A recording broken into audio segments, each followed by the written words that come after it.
Hey, I'm about to do the intro quickly and then we get straight into it. Already is their request. I believe that these are the people from yesterday that could not make it. So, yeah, let's just do the intro quickly and get straight into it. What's up, everybody? Welcome to my channel. My name is Perseverance Maremeni, also known as Madam Speaker, also known as the CEO of Self Love. If you're joining for the first time, welcome to the family of healing, self love, and motivation. And if you're returning, thank you so much for the continuous love and support that you are showing me. Yeah, we are back here. As I promised, Bazalwani, I am not like that other political party that makes empty promises. Mina, when I say I deliver, I deliver. So I said I would be here today, and I am here, okay? And we are here to pick up where we left off from yesterday. I do apologize. I was a bit late because when I came down here for the kids to excuse me, it's only then that they started getting busy. Hey, tea. Hey, what?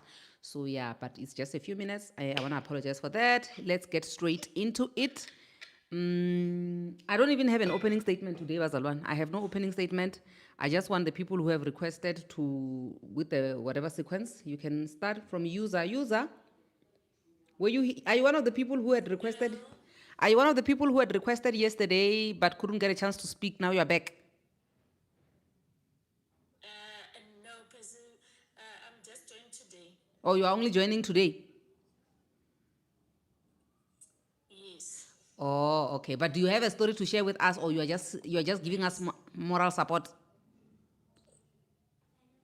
Moral support. Even the story I have a lot of My stories. sister, we are here. We have brought the tea. We have brought the pajamas and the onesies. Talk to us.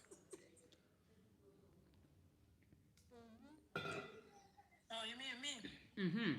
It's my chance. Yeah, you can talk. I think you are the first in. Oh, shame. I feel sorry for T-Sets because I don't know. I think she Okay. accidentally got kicked out. Now she's back. Now she has to join the line from the bottom. You can talk to us. Please, the people of YouTube, um, people of the YouTube, please do. So the voice is not audible even today from the mic. I just want to. Hey, I think we're gonna have a problem, guys. We're gonna have a problem with this mic thing because I think the only voice that it is able to pick up clearly it's my voice, but it is no longer picking up the voices of the guests. You see, so that's gonna be a bit of a problem. Let me just move it closer to her, and then she's going to maybe say a few words, and then if it's not working, I'm getting rid of the mic altogether, guys. And my heart is gonna be so broken, but I don't have a choice. My sister, please talk to us. Okay, yes, Perseverance. My name is Constance Omwane. I'm from Lipombo, but in Abulabul, I'm from Guyana. Okay. And now I'm in all days is the side of Messina side. I don't know how can I tell the place, but I think a lot of people they know this place, but Yeah, it's I just know all days. I think all days I know it from Lepalale side. If you're going to Lois Richard, you can also use the all days route to Messina. yes, it's that place. You know, Perseverance. I've been here for 16 years with my husband, and then my husband is a cool guy. When people mention him, he's a cool guy, but into treating a woman, also I think he's a good guy, but he is failing when it comes to when we involve in a fight, or this fight include any members of his member or friends. He will be on the side of the friends. So Wait, now it when comes there's a to when there's an argument between the friend and who and you or a family member between the family member and you. okay, let me put in this one. It's like a decision matter between me and him. Ne? Like for instance, I decided to have a stand. Okay. He is. Let me put in this way. He is a last born at home. He's a last born at home, so he came myself just because of disrespect of his sisters. And then they want to control him over, and he is not smarter than me. I can say this just because I saw his decision doesn't can take us anywhere. We don't have a place to stay. We don't have a home. Their home is an RDP house. But when I said let's do this, his sister, he used to tell him, no, don't do this, do this. So he's following too much what he's been told by his sister or his friends.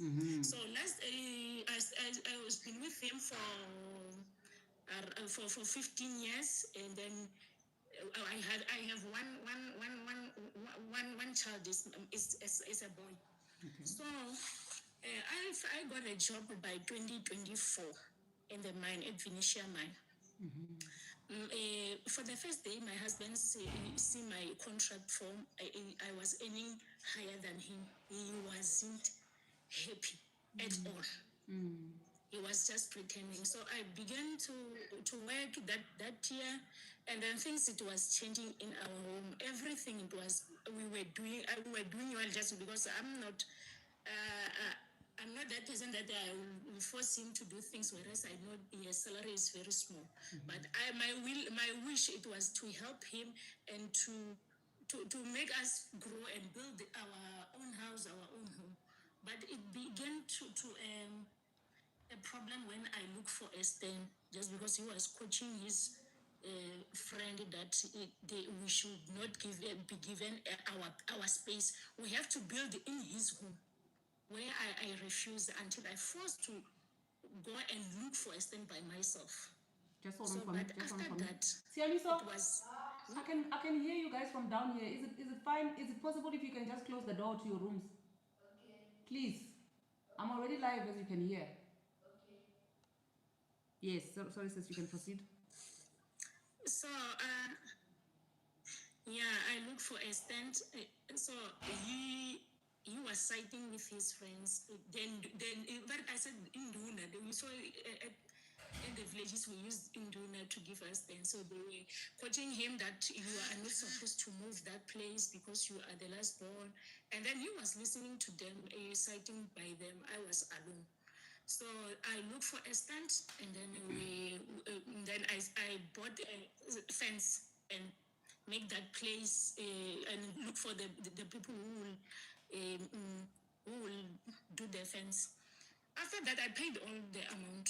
So him and his friends for Indunas, they went there and changed the shape of the stand, which means I should move the stand to their place where they spotted the stand must come here. They made a road on the middle of that stand. So we are supposed to refence it again. So I did that. He do this. He don't have money to pay those workers. I pay them. But the worst part is that he went to my supervisor and tell her that myself I change nowadays. Is the problem that I have now that just because even at work I've been fired by now. I'm at home. He don't earn enough money that can buy food to eat from 1 to 31. When it gets to 15, we start starving at home. I'm living this life is so hard for me, and there is a lot of things that I can tell that he did to me, but for now I want to cut stories short and to give others a time to narrate their stories. But I have a lot that I can narrate. Just now I'm busy fighting with with my heart. I decide to move, but he still forcing to be with me. But I feel it that I'm no longer here. Just because I don't want somebody who always, when I'm trying to build, you draw me back. When I build, you draw me back. And men who fail to give me, I don't want your money. Yes, but if you fail to provide, I got the job. I help you. You are angry when you see me look beautiful. You want me to look like my go-go, the old, the Grammys. When I'm not beautiful, he thinks, which means others, they will see him and then maybe he's looking for someone. And I was not that person. Since I met with him, I never cheated. I swear with the name of God, I never, even once. my focus was to build and have a better home that will manage ourselves in it. So now, even if I go home, I'm suffering just because I'm lying down on top of the sponge that I bought when I was working. But this kind of man, for now, My sister, are you still working? Are you still working now? Are you still working? no, I'm not working. No, I'm no longer working. They fired me just because there is a lot of stories that I don't know, and then even the hearing that I conducted with them, it was a near thing. They just fabricated the story against me, so I get fired.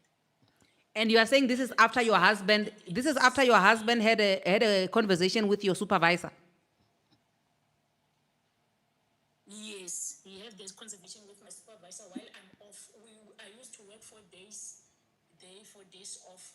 So he went there. So someone, my colleague, who I'm working with, he called me and say, "Hey, Connie, you must tell your husband that he must stop. You visited this one, our supervisor here. This and that lady, I know her that she's rubbish. She don't care about people's life. She will tell everybody about your problems at home." So I say thank you. And then when he come home, I told him that no, don't go there again. He went to my colleagues again and tell my colleague that why you tell my wife that she visited, I was visited your site. So this one is now I'm very stressful trauma. Just because I don't think I can say someone is love me when he's not happy about my well-being, and then he is failing to give me those things. I got the job, I didn't run away. I tried to make things look good for us just because we grew up in a poor families, but that doesn't determine me that to the whole of my life I will be like that. So now, I don't know what can I say with this kind of person. My heart, I'm fighting every day. I'm not happy at all. My spirit is out of the marriage for him. It's just that you can't pack the bags and go where you don't know where you're going to. My sister, one thing I can tell you for sure, 100%, ne, is that you are married to a man who hates you. Your husband hates you.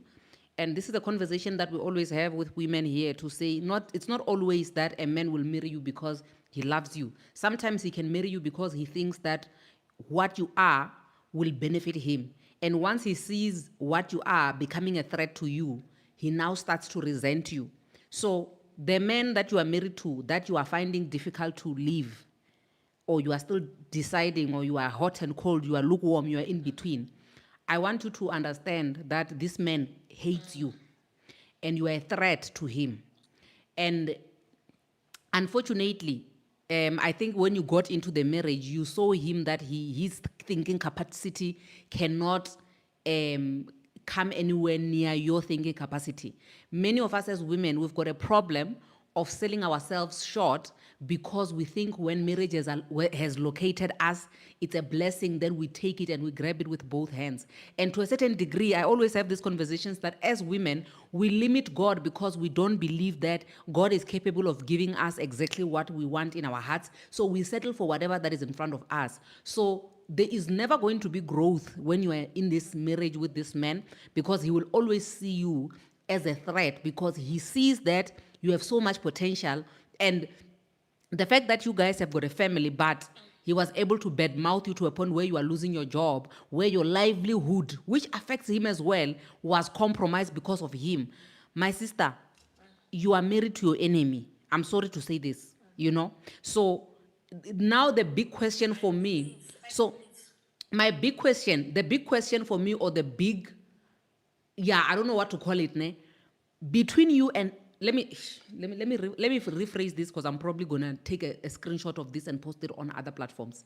My sister, there is a competition between you and your husband of who hates you more. No, hear me out. Hear me out. Your husband hates you, but you hate yourself even more.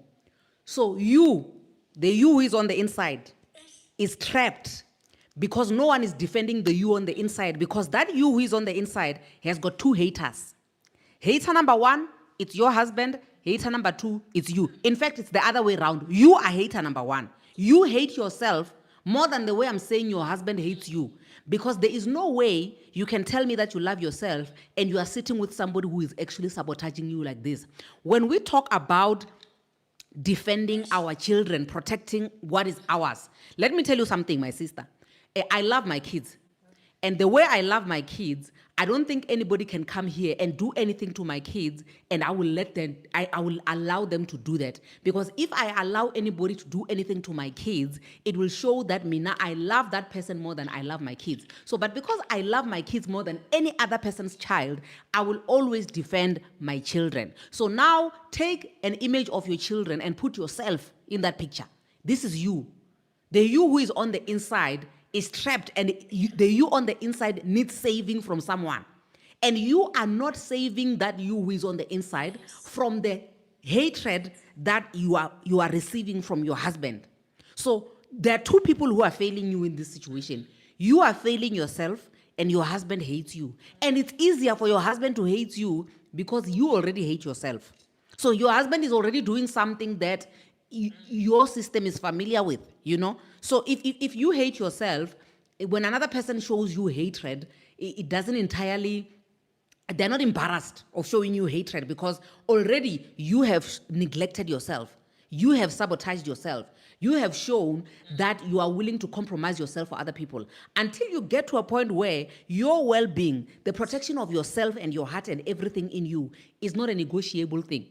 It's not a thing where you are thinking, you know, I have two hearts, I want to leave him, he always comes back. Until you get to that point where your love for yourself and protecting yourself is, you will safeguard it with your whole heart, the same way you will protect your children, the same way you will protect a newborn baby. Until you get to that point where you feel that urge to protect yourself like that, then you are not going anywhere. I don't know if this is making sense what I'm saying to you now. It's making a sense, very sensible. It's just that now I'm not working and I have nowhere to go, but I'm trying. I want to finish the case with the CCMA or with my company. After that, I told him also, I don't think we'll make it. My sister, you are a very intelligent woman. Perseverance. When I can tell you where I'm coming from, Ella? I'm saying you are a very intelligent woman and you have done it before and you can definitely do it again. Okay, I think we've got a bit of a network problem with our sister there, but I do believe. Can do that.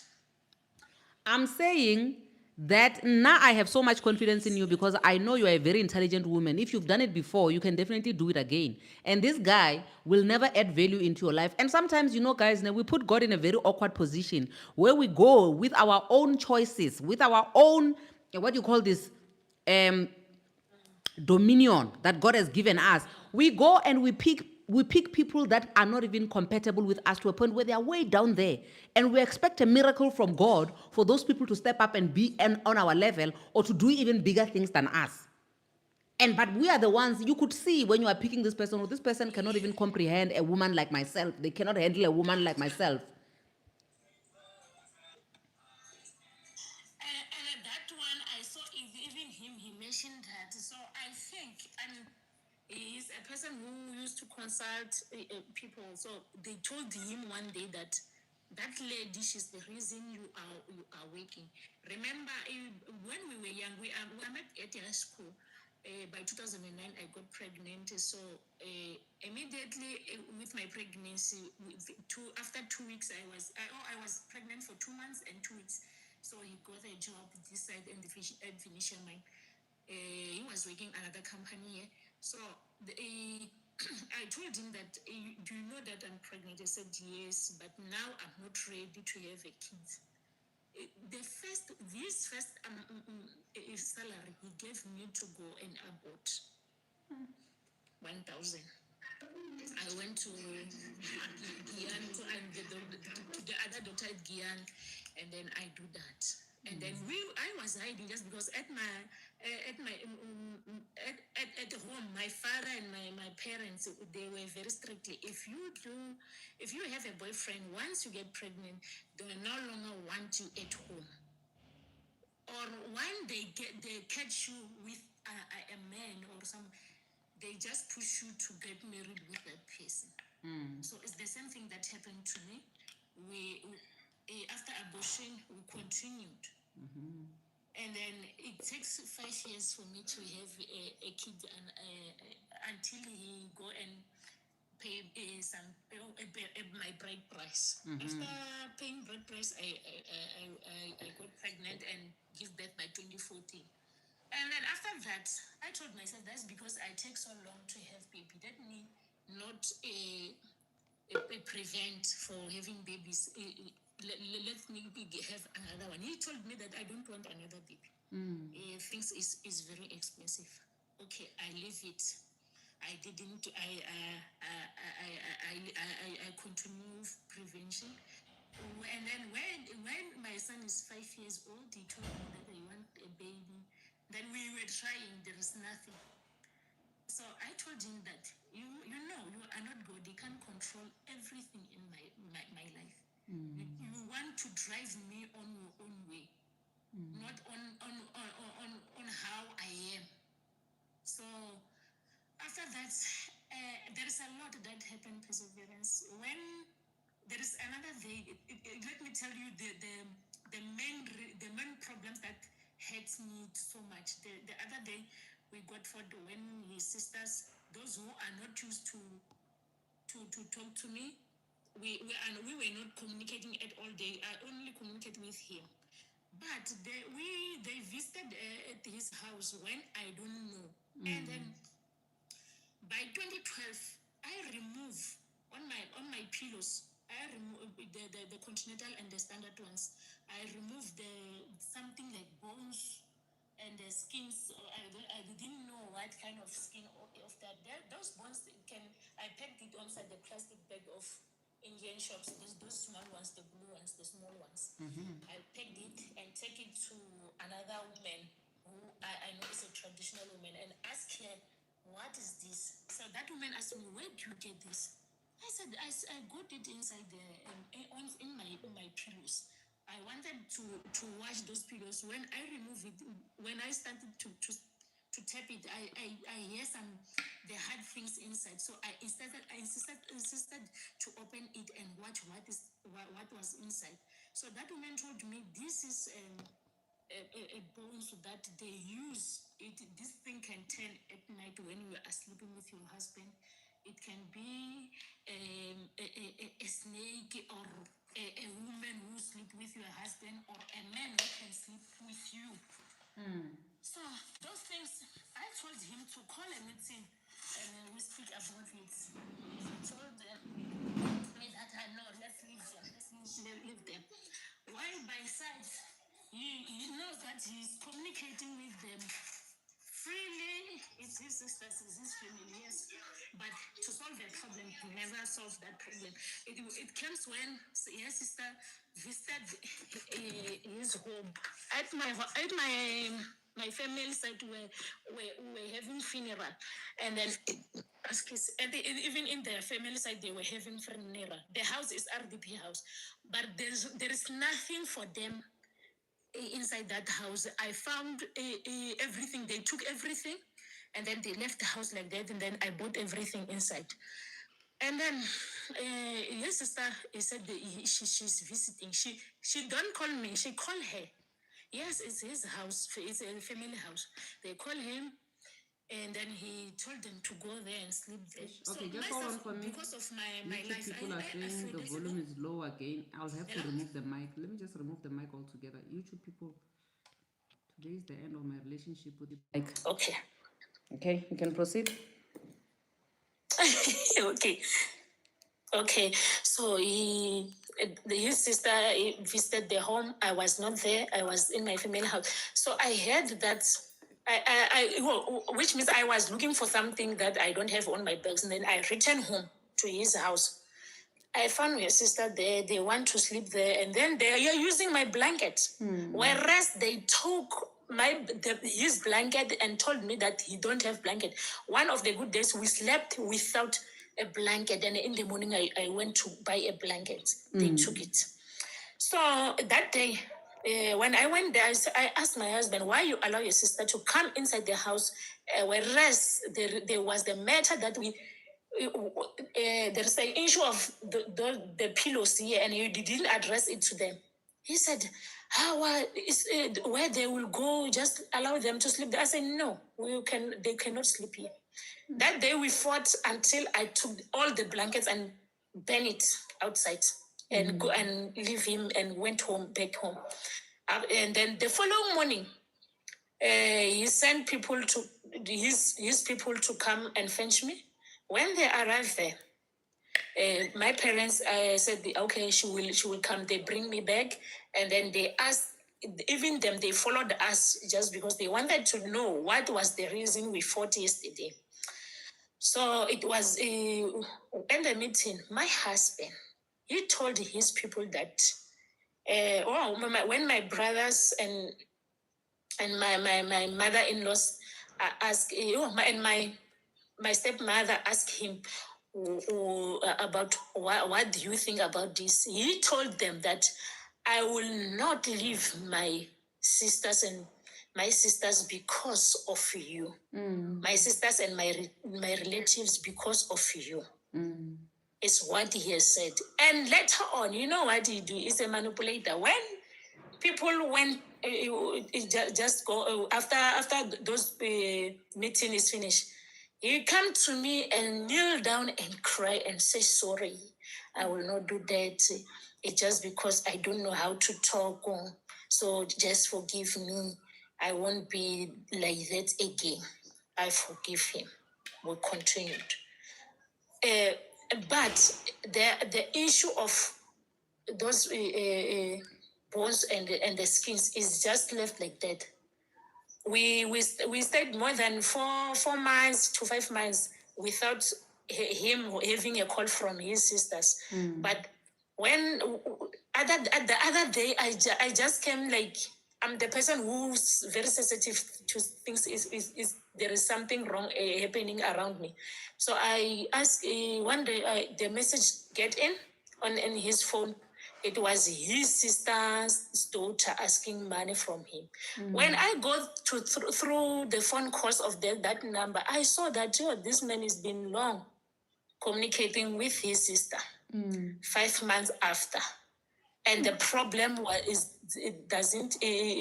we didn't have a closure of the bones and the skins of, I don't know if which animal is that. We didn't have a closure, and then he get back to his relative, which means it's sure. He was real about what he mentioned on the meeting.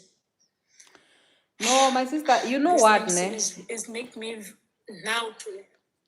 Yeah. Okay, guys, what we're going to do now is we are going to give each person 10 minutes so that everybody can have a fair chance of sharing, because, sometimes a person can take an entire hour.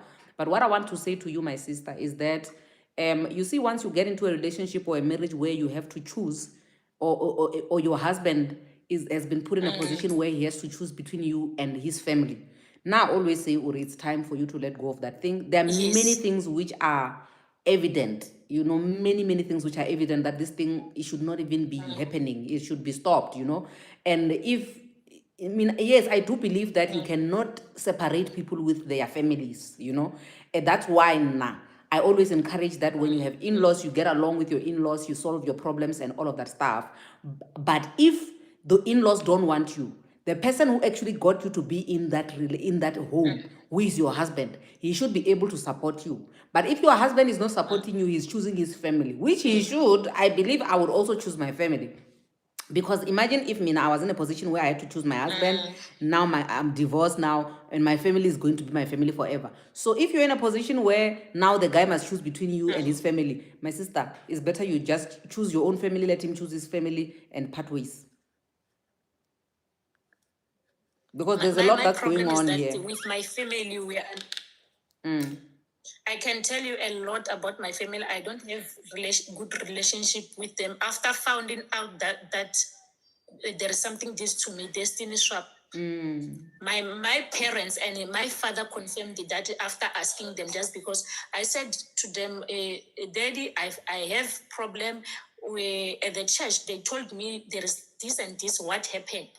The thing, it was with my mother.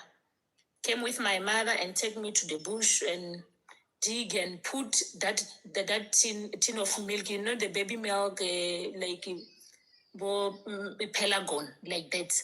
He was having that tin and put inside and said to me I should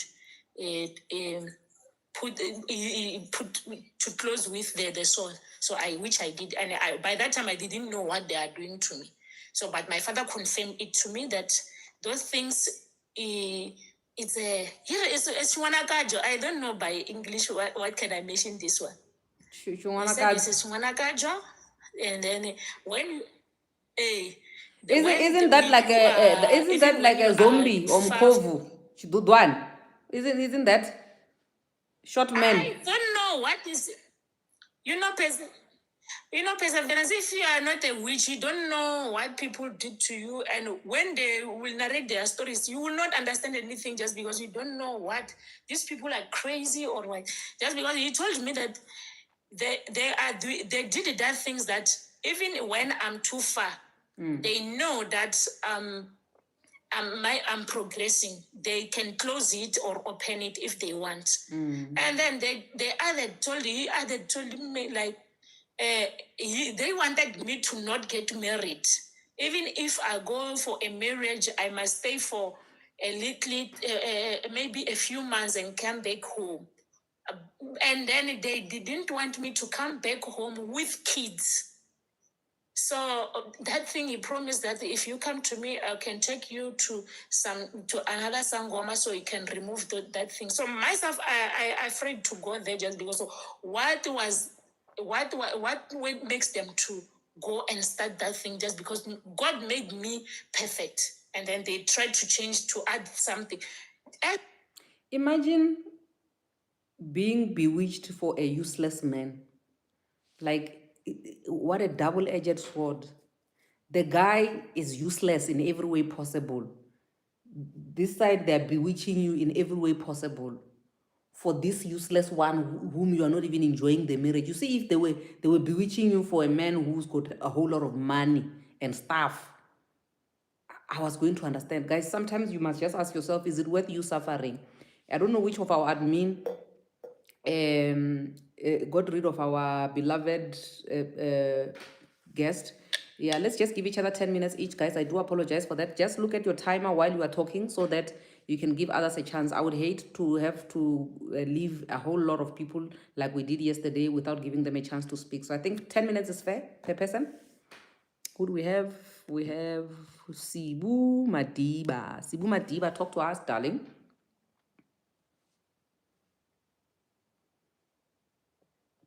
I don't know if Sly is here. Sibu, talk to us. Okay, if Sibu is not going to talk to us, we will move on, guys, to the next one, just so that... is she here? Yes, I'm here. Oh, talk to us, darling. Ampur. You are Ampur. Askis, Ampor, Askis, Perseverance. Like I... Shapu young darling. Ke teng batho ke na le bothata ke khopela thuso ya hao le batho ba hao. Okay. Ke tlhokofaletse ke mama ka 2024 and then o tlhokofetse ka di 4 re mmolokile ka di 11 ka di 12 as tradition batho ba setso re ntsha dilo tsa moso mama la le 88 ha tlhokofala es no re ntsha dilo tsa hae after ho ntsha dilo o sa ka ntsha the will my sister o ke mosala morao o ntsha will a re ntlu ke ya ngwana hae. No problem, a ke ne problem ke na le bana ba ka ba nyetswe ke na le ntlu ya ka a ka bana le bothata ke utlile botlhoko thata mara ka bana le bothata ba ka ke hore go na le big brother wa leng mentally disturbed from 1980 a le mentally disturbed. So my problem ke hore kare okay because o winne ntlu wena le ngwana hao and then le fitlhile this will e benefitang lena nnang le abuti is fine na I'll go ke tla nna le bana ba ka is fine. all of a sudden, 2024, 2025, no problem. Uli di metse, habolele silo is fine. Ka 2026, romela ka di social worker, gore, o nyako isa abuti home. Kaya ko di social worker ntsela, di full social worker tsela ke a tlhalosa ke re, o irang abuti helimisa home. Wa ile sa mmusetse high because ko mogolo o gola pension, bana ba rena ba tla mo thusa go tlhokomela ntlo e. A ba dumele, ba nyako mo isa home. Ke tsere abuti ke nna le yena. O ntshwarisitse, o nkisitse police station. Hona beno after police station re go di social working tsa go social development magistrate o rometse go social working tsa go social development. Okay fine, but ke feel hore I'm tired. Ke mo fe abuti a tsamaye because ke tsere abuti ke na le 3 months ke nna le abuti beno. Ke feel hore ke mo fe abuti ke tswa mo ditabeng tse because ke a ntwadisa a ke sana le peace. Yeah, my husband o tlhokofetse ke na le 21 years. My husband a tlhokofetse. Sa tlhokofala ka 2005. So dilo tse di a bene di a ntwadisa a ke sa kore o ka re ke ba mentally le nna kore a ke sa utlwisisa. Okay, what I'm not understanding ke gore what does she want basically to be done with your brother? What does she want? O batla abuti a ye home. So ha dula le wena? Ha nna le nna o nkisitse police station. Ke tsere abuti ka February. Gona benong he ko tsa so re tla police station magistrate a romela go social development. Ka boshiu re go tlhakana nna le yena go social development. So a ke itse ke nyaka fela thusa le mpotsa ke mo fe abuti a mo tseye because ke feel gore ane peace a ke itse o nnyakang because a ke mo tshwenye le go ntlong e sale ke tswa go high ke last born. Sale ke tswa ka 2024 has no ke boloka mamaka. And I've done everything I did imets I fitlhile will. Ke nna ke diretse mama ka everything. I ba ka mira tombstone. I did imets a sa bolele anything. After the funeral ka di 11 ka di 12 a mpontsha will. So will favor ngwana hae. Mara o sure jwang ka yona will ye mara my sister. How sure are you about that will? I'm definitely sure ebile ngwa ho fitileng ka rona ke di imets the whole year. O tlo register ko masters. O tla masters ale 1 I register. So what about abuti? Because abuti a teng mo will. Where did she get the will? First National.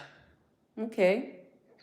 So I kitse gore ba school file mama ka eng gore ere aba feletse. But the problem ke gore ba re malome a ye kae. Because now I've got my own house. Ena a sa mmatla ko ntlong ya hae. The problem gore ena a sa mmatla ko o minister social working a botsa social worker gore ena a sa mmatla o batla mo isa home. Na ke re okay it's fine. Like I ke re na ke one ko haka a ke ne motho ke nna le ena bana ba ka ba nyetso ba nna go ntlong tsa bona. So ke re okay e re ke rescue malome ke tseye malome ke tsere malome ke mmeile ko grashing. No problem. So on pileditse maphodisha ba nkile maphodisha re ile court re fitla court ra di social working. Mara beno a ke sa khona a ke sana the good health kore ke na le anger ke selekeha kore I don't know what to do. I don't know beno ke feel gore ke mo fe malome ka boshiu ke tswa mo yena because it's too painful and I ke ne tšhelete ya gore ke tla thusa malome ka lawyer because mo willing ele malome a teng. Yeah, no, will here it's questionable. I see a lot of people saying, well, this will is fake. We need to get lawyers. Guys, if you're watching this and you are a lawyer, you can give us legal advice. You can give our sister legal advice. My sister, can you call out your number? I think even those who are gonna watch the thing later on YouTube, if you just call it out, they will take your number and then they will reach out to you and see how they can help you. Because I feel like there's a lot of there's a lot of things that are not making sense with this will. And also another thing, a will which is like that can, if it was really written, mama, if it was mama who did that, it can still be challenged. You know, it can still be challenged because it's your birthright. I don't know what to do. Oh. My number is 082. Okay. 538. Okay. 9992. 082. 538. 538. 9992. 9992. Oh, I'm so sorry, my darling. I'm so sorry for what you're going through, and I believe for our people will assist in this regard because I can see this thing is taking its toll on you. Please just hold on, hang in there. Painful. I don't know what to do. Oh, askisi hle. I don't know what to do. Oh, okay. Askisi, mama. Yo, bathong ba modimo. Sure, this is so painful. My brother is a heavy smoker. Oh, bathong. Askisi hle. Askisi hle. It's too, and the house is in Shoshanguve. The house is in Shoshanguve. Now he locked the house. Okay, it's in Ku. I give it, like, you can now with a fan. I'm not going to go for the kind of one to say, I tell about with them, and the something I get a cigarette. And no kids in Ku. Oh, look at somebody here, come and go. Oh, Batum. Ish. Oh, hle, mama, this is so It's painful. tough.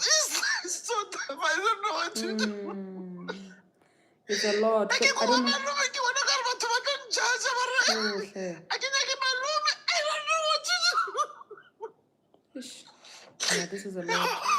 This is a lot. Felicity, can you please take her number as well? I think Felicity is here. Please do take her number. Let's reach out to her as well and see how we can assist in this situation, just to give her moral support and help her, you know, just hold her hand in the situation. But those who can also help her legally, please do reach out. Let's see how we can help our sister, because this is painful. You know, this is very, very painful. Askisi, Mama, we'll see what we can do to try and help you in this situation. We'll see what we can do to help in this situation. I'm so sorry, Mama. Askisi.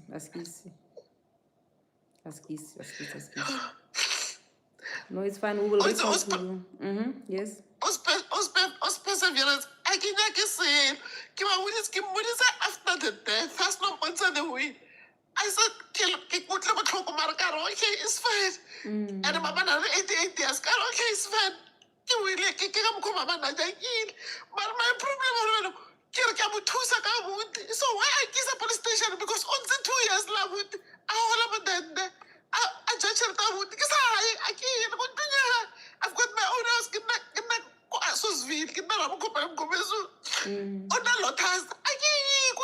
can't 2 years. Because I couldn't do that. So why I'm Sure.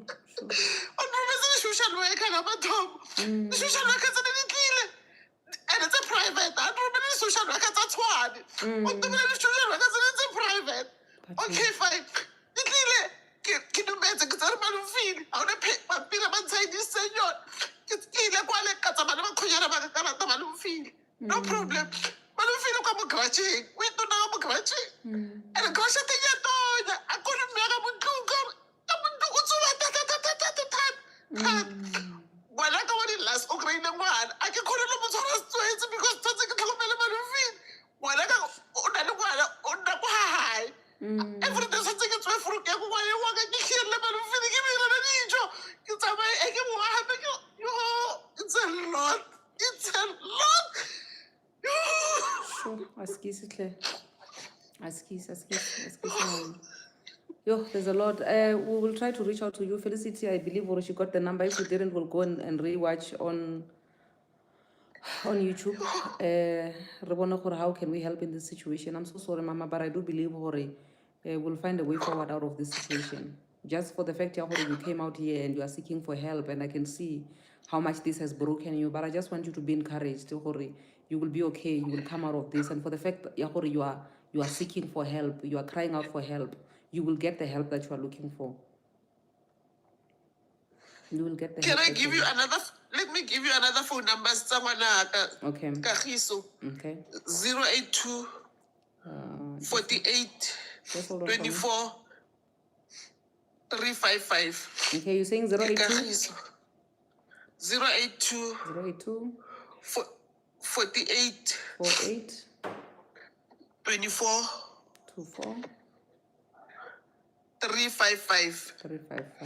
Okay.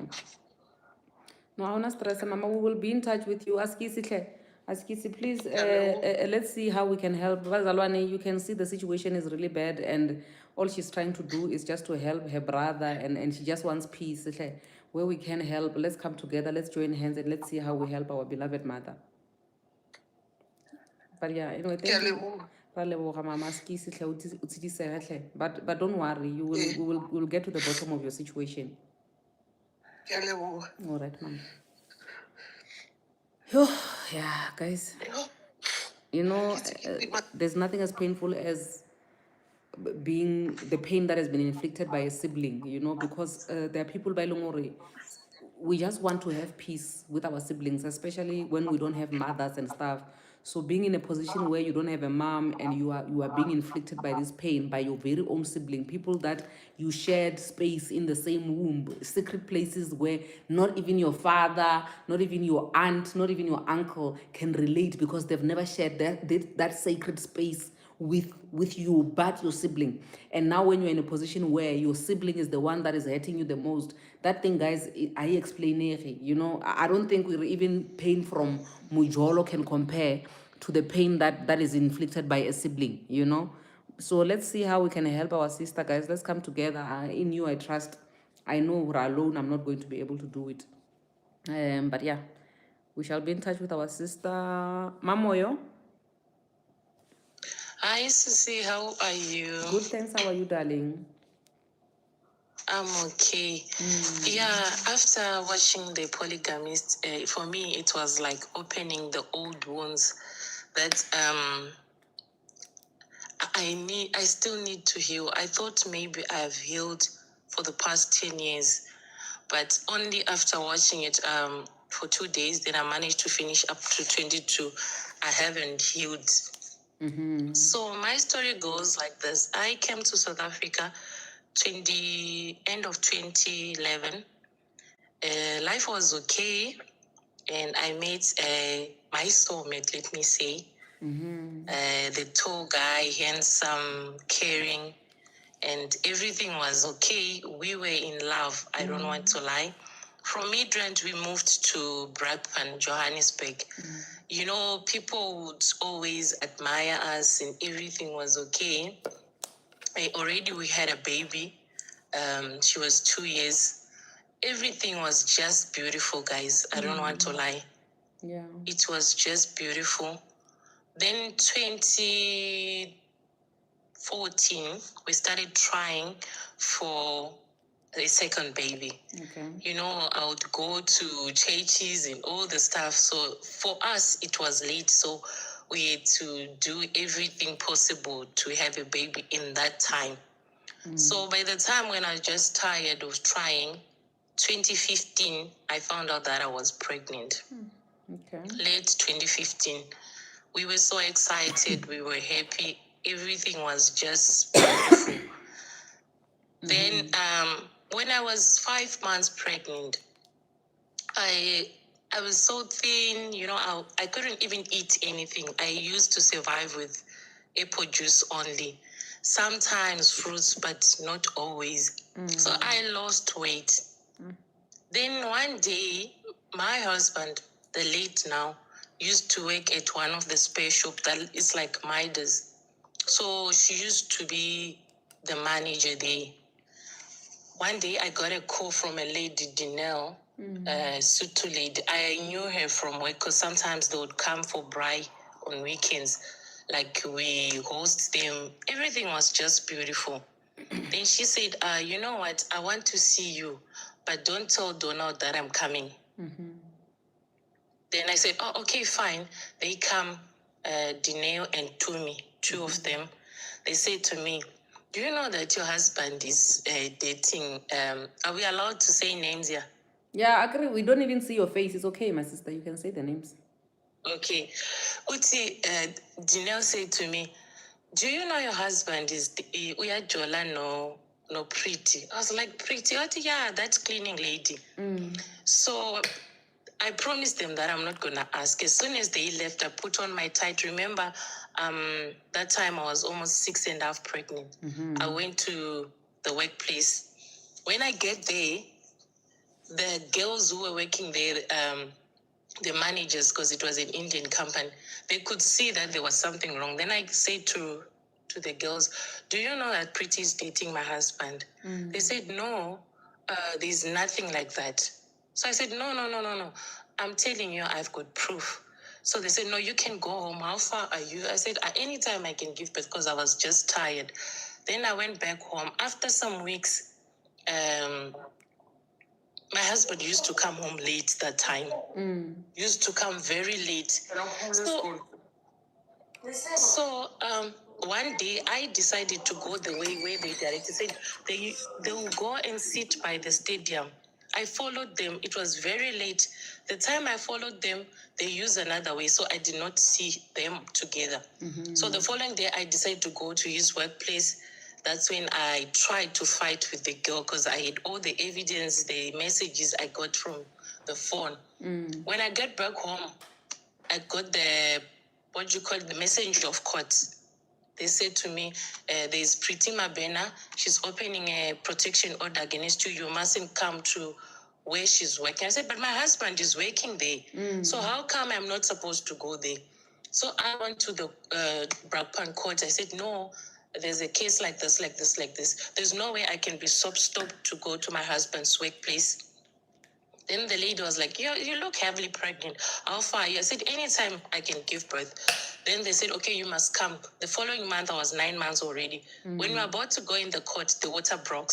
To my surprise, the husband, the one I was staying with, called me and said, I heard you are in labor. I said, with who? I said, I know, just somebody told me. Their girlfriend called him to say, your wife is in labor now. I said, no, I'm going to walk home and but then go and give birth.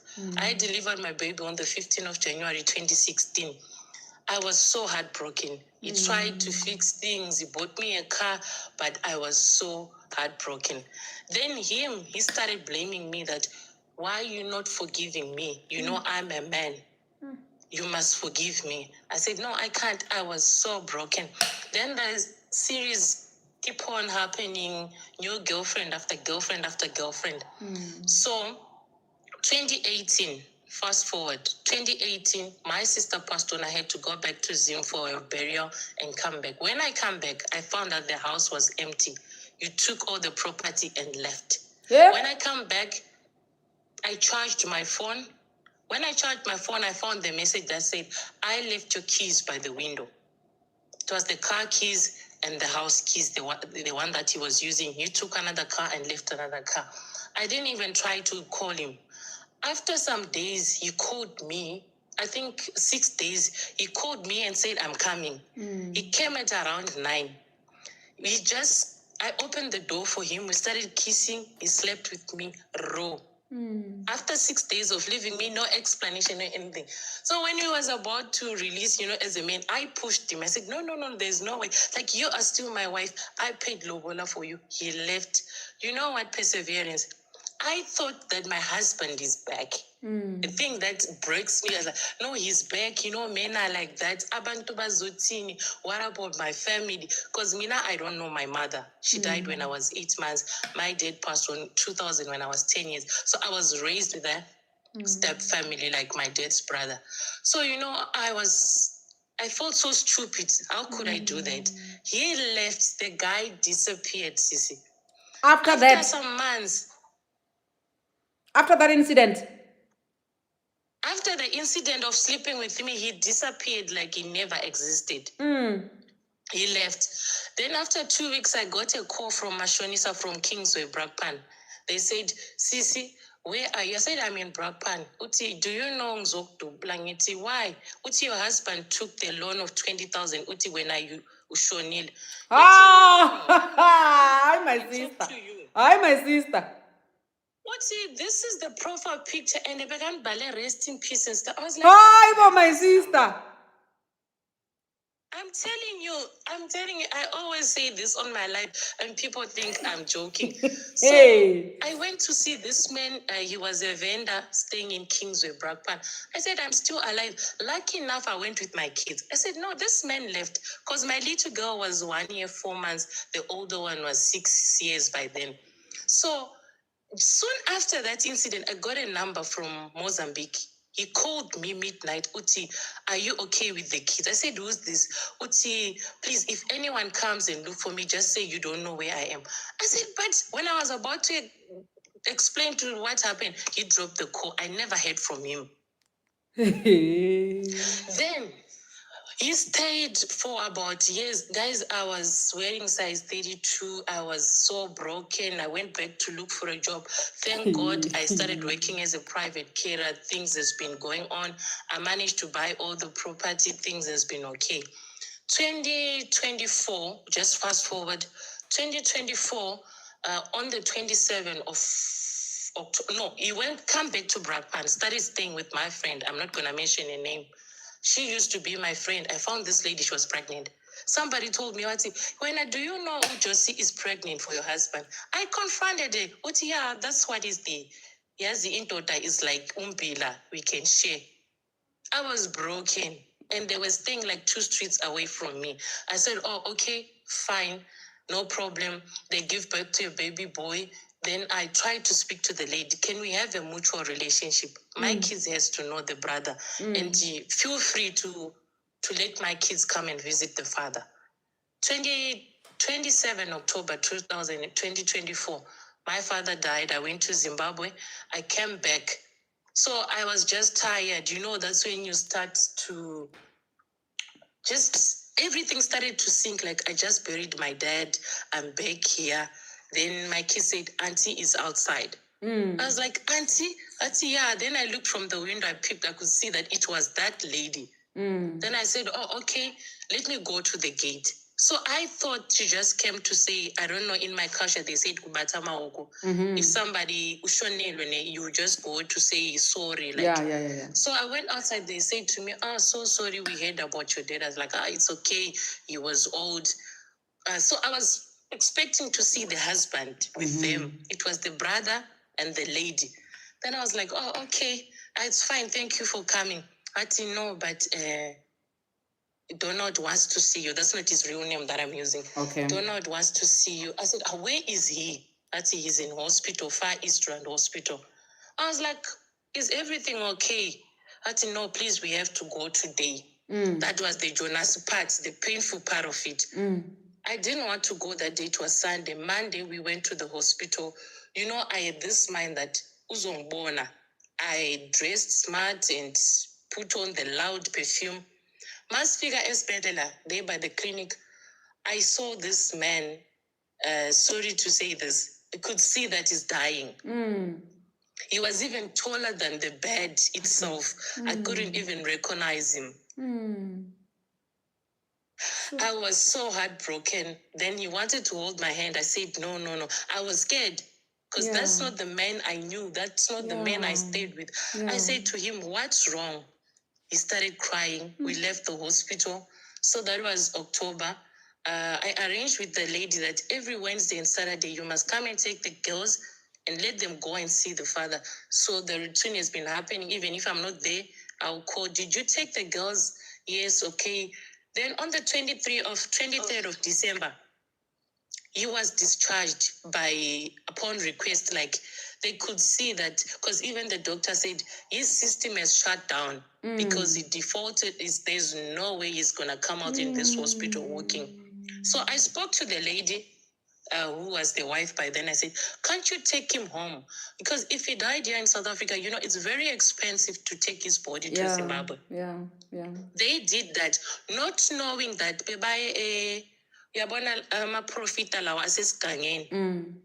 they were told that Mina, I'm bewitching him because I want him back. They never told me that he was discharged. I heard with someone, hey, when we saw your husband walking, but he's very sick. I called the lady. I said, how is he? But no, he's still in hospital. That's when I said, so she agreed that I'm the one who's bewitching him. He went to Zimbabwe. He stayed there the whole of December. Then January, he passed on. So, the polygamist just opened the wounds and it was bad. Someone you trusted and you don't have parents, you'll be like, I found a best friend. Now a friend you call a friend went on to be a sister, wife, and the kids. Now we're saying it's been 10 years he left and it's a year since he died. But there are JONASIs there and I experienced one. So My sister, you feel him, Yo. yeah. But in terms of your time is finished. Oh, sorry. Because I only have one question before we let you go. I wanted to understand, Uri, in terms of the healing journey, Did you embark on the healing journey, and how has that been like for other people who could be going through the same thing? Because I make jokes about these things all the time to say, imagine you are living your life and then you find out. I've even posted here on TikTok that finding out from your husband's phone that you are dead. You know, he's lying to people saying you are dead. How do you heal? How do you come back from that? I thought from sharing it with people on social media, especially on TikTok, I thought I've healed, trying to digest everything. But honestly, since I watched the Polygamist, I felt like I'm opening my wounds. I was crying, and I remember for the past week, I've been drinking the anxiety pills. I couldn't even sleep. I saw myself when Joyce was crying, holding JONASI the legs and said, "Don't go." It once happened. When I was pregnant, I saw myself in Joy's shoes when she went to the hospital, looking at him lying on the deathbed. I experienced the same. About the burial, I think I would have done the same, like spitting on his face if I would have managed to go for his funeral. I think I was going to do that. Yeah. Exactly. So I saw myself in Joy's shoes, and I was broken. I'm healing again for the second time. No, my sister, it's okay. You know what? Healing is a very complex and it's not a linear process. And the triggers are also a sign of it shows Uti you've been somewhere, there's progress that you have made, because if it was not a trigger, you would still be in that position. So, but yeah, you know what? I wish you all the best. I do believe that one day you'll get to a point where when stories like this are being shared or movies like this are being created, it won't hurt when you see them. I believe that you will get to that point. And maybe this was just one of those things that challenged you to actually continue with your healing journey. Thank you so much. Yeah, I didn't go for his burial because he died in Zim and I'm here in South Africa. I don't see any need why I have to waste my money to go and bury him, because it was going to be drama. Yeah. And I was going to be a full package of joys. So that's the reason why I didn't even bother to go. Yeah, no, bravo to you, my sister. You did well by deciding to stay away. You did well. Okay, thank you, Sissy. Thank you so much, darling. We appreciate you. Okay, we're going to move to Demo. Demo, my darling, talk to us. Hello, Percy. How are you? Good, thanks. How are you, my love? You know, when we are watching Polygamist, I think we need to have our own reality show called Real Housewives of Zimbabwe. The things that Nyati did to us. She knew exactly what she was doing. Now I met my JONASI in 2019. The guy was from Zimbabwe. And it was Today we are going further up north, because yesterday we were talking about Limpopo boys. Now we are crossing the borders. Now we are talking about them Nangwaka boys now. Now we are just going all the way up. Tomorrow we'll be talking about Kenyan boys. Take it away, my sister. Talk to us. You see, when I met this guy, even my mom warned me about him. He was like, my daughter, your grandfather was a Zimbabwean. And I know exactly what you're going to deal with. Zimbabwean men are nuisance. They can spit on you, they can walk over you, they can do everything and anything to make sure that you are down and out. I met my JONASI in 2019. It was fine the whole year of 2019. 2020 lockdown came. The guy has always promised me that we're gonna go home. We're gonna go home. We didn't go home. Okay, sharp. That time I was still, I was working full-time job, but I lied about my earnings. I told him this is how much I earn. I just put the lowest figure so that he can be comfortable with whatever I'm telling him. Okay, Being in charge, he's the one who has the money. Yes, that's what they like. That's what they like. They want to be in charge. They want to be provider. So I wanted him to be all that and let him do everything. Ow, Jonas one. Ow, Shem. Every time we're fighting, he would take his belongings, processing things from him. Okay, just hold on for me. I think there are people who have not muted their mics. I can hear some feedback. I'm just not sure who it is. Okay, The top one. Maya. Yes. I'm trying to turn off, but I cannot. And I mean, if I can't turn off your mic, if I'm trying, I'm going to have to disconnect you. You will have to request again, my sister. I'm sorry. You can proceed.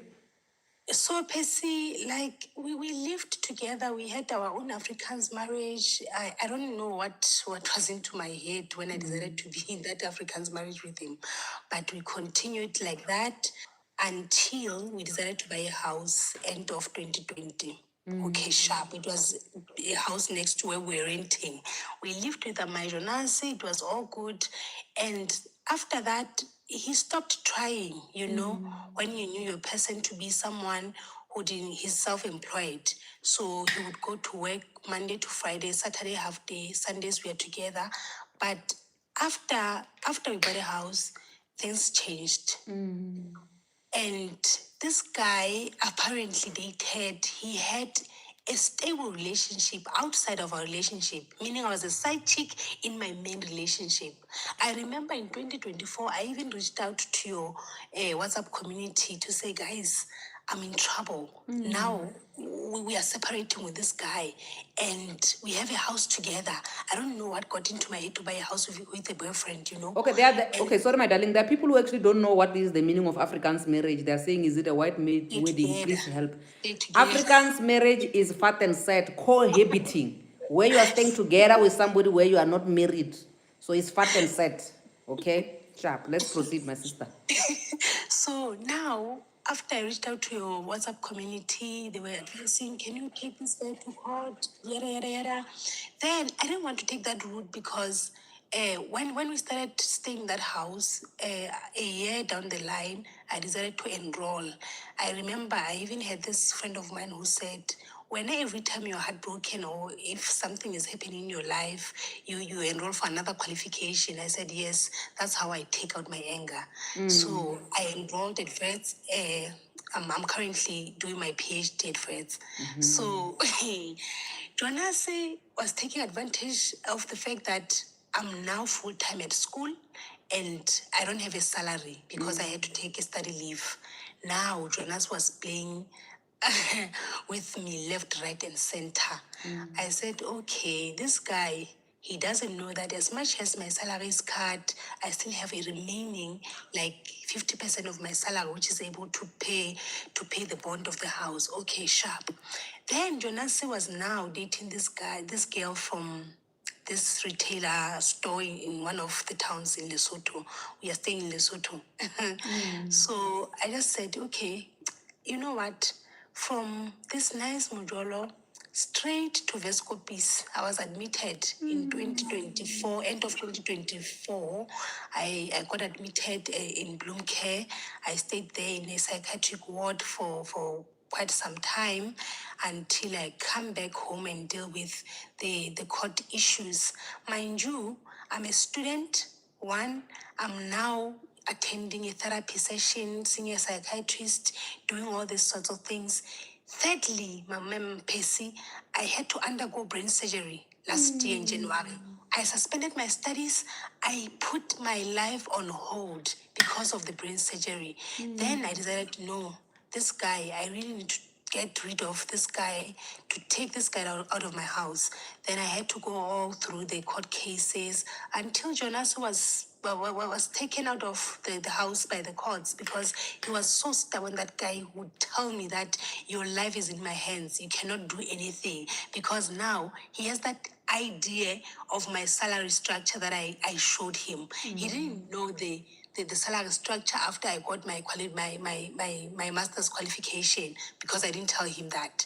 So this guy messed up the good relationship that we had. Everything was, even where he was renting, doing his business, he got fired. It was a mess. I even met him yesterday. He's as thin as a toothpick. I said, oh my God, I wish this guy can see what he did to himself. But hey, life is good, madam. Speak on my side. I've healed. I remember one of the lives that you did of a lady who had a guy who impregnated about six ladies. Yeah. That was the life that really got to me. And I was like, okay, if my JONASI, because the reason I dumped that guy, it was after finding that he had the fourth child that I didn't know of. When I met him, he had two. Then after 1.5 years down the line, he told me of the third one. Then when I decided now it's time for us to part ways, it was after I heard of the fourth child. I said, no, by the time I get married to you, my guy, will now be having I don't know how many kids, because every year it seems like I'm gonna hear of the new child. So I didn't sign up for this. So I decided to be a Lindani because now I don't have a child, and I'm glad I'm you a didn't have a child with this guy. Like, I'm so happy. I'm so happy no, for that. we don't play with womb buffers. No, no. We don't play with our wombs. Thank you, Madam Speaker. At least the heart can be repaired. Well, the brain damage for other people is never repaired, but in your case, I believe God is doing His magic. But when it comes to a child, it's even worse because you can't take the child back, and that's a responsibility for life. Guys, please take care of your mental well-being. Please safeguard your wombs. Do these two things for me. That was what the guy was saying, to say, I was only going to give you this house if you had my child. I said, fuck off. I didn't have to conceive. And when you're saying that, God was acting in my favor, because you know that brain surgery was the reason I didn't conceive, because it was interfering with my fertility issues. So it was the reason I didn't have a child in that relationship. Yeah. And it was a 5-year relationship from 2019 up to 2024. Then I was like, no, Oh, hi, my sister. I Anyway, thank you. relationship, guys. No. Now I think, guys, I always say this, and I'm going to repeat this like a scratch CD. Now I'm always saying what I feel like. There's a certain level of being fit where you ujimile, where you are prepared to be in a relationship so much that when boys back joyla gabi, you can easily leave that relationship. But when you are not capacitated to be in a relationship, please stay away from relationships. If you don't know yourself, you don't love yourself, you don't know how to manipulate men. Because you must master that thing if you want to survive in this dog eat dog world. If you want to have a relationship with a man, you must master the master. Otherwise, if you cannot do that, stay away. It's wafa now, like you can't get you. You can't get. Now when we were telling people that no, this one earns peanuts, she doesn't have money, I was like, do you know my pockets? I even bought my other car on last week Monday. I got myself a car. I was like, you know what? Bullshit. Let me get myself a car. Congratulations, my darling. I love it for you. I love happy endings. I got my house back. I bought myself a car after all the trauma, because when we were together, I sold my car, and because of the house we're buying, because we had to buy a house and stuff. So I wish women can learn to be financially capacitated, because as long as we are fully dependent on men, they will do whatever they like. Yeah. Thank you so Thank much, you very ladies. much. Thank you very much. We appreciate your input, my darling. We appreciate you. We are going to move to Shanti. Shanti, talk to us, darling.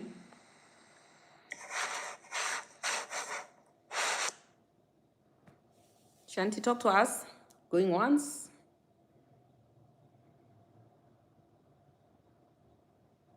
Shanti, are you here? Yeah, sorry, my mic was off. Oh, okay, no worries. Can you hear me now? Talk to us. Yes, we can hear you.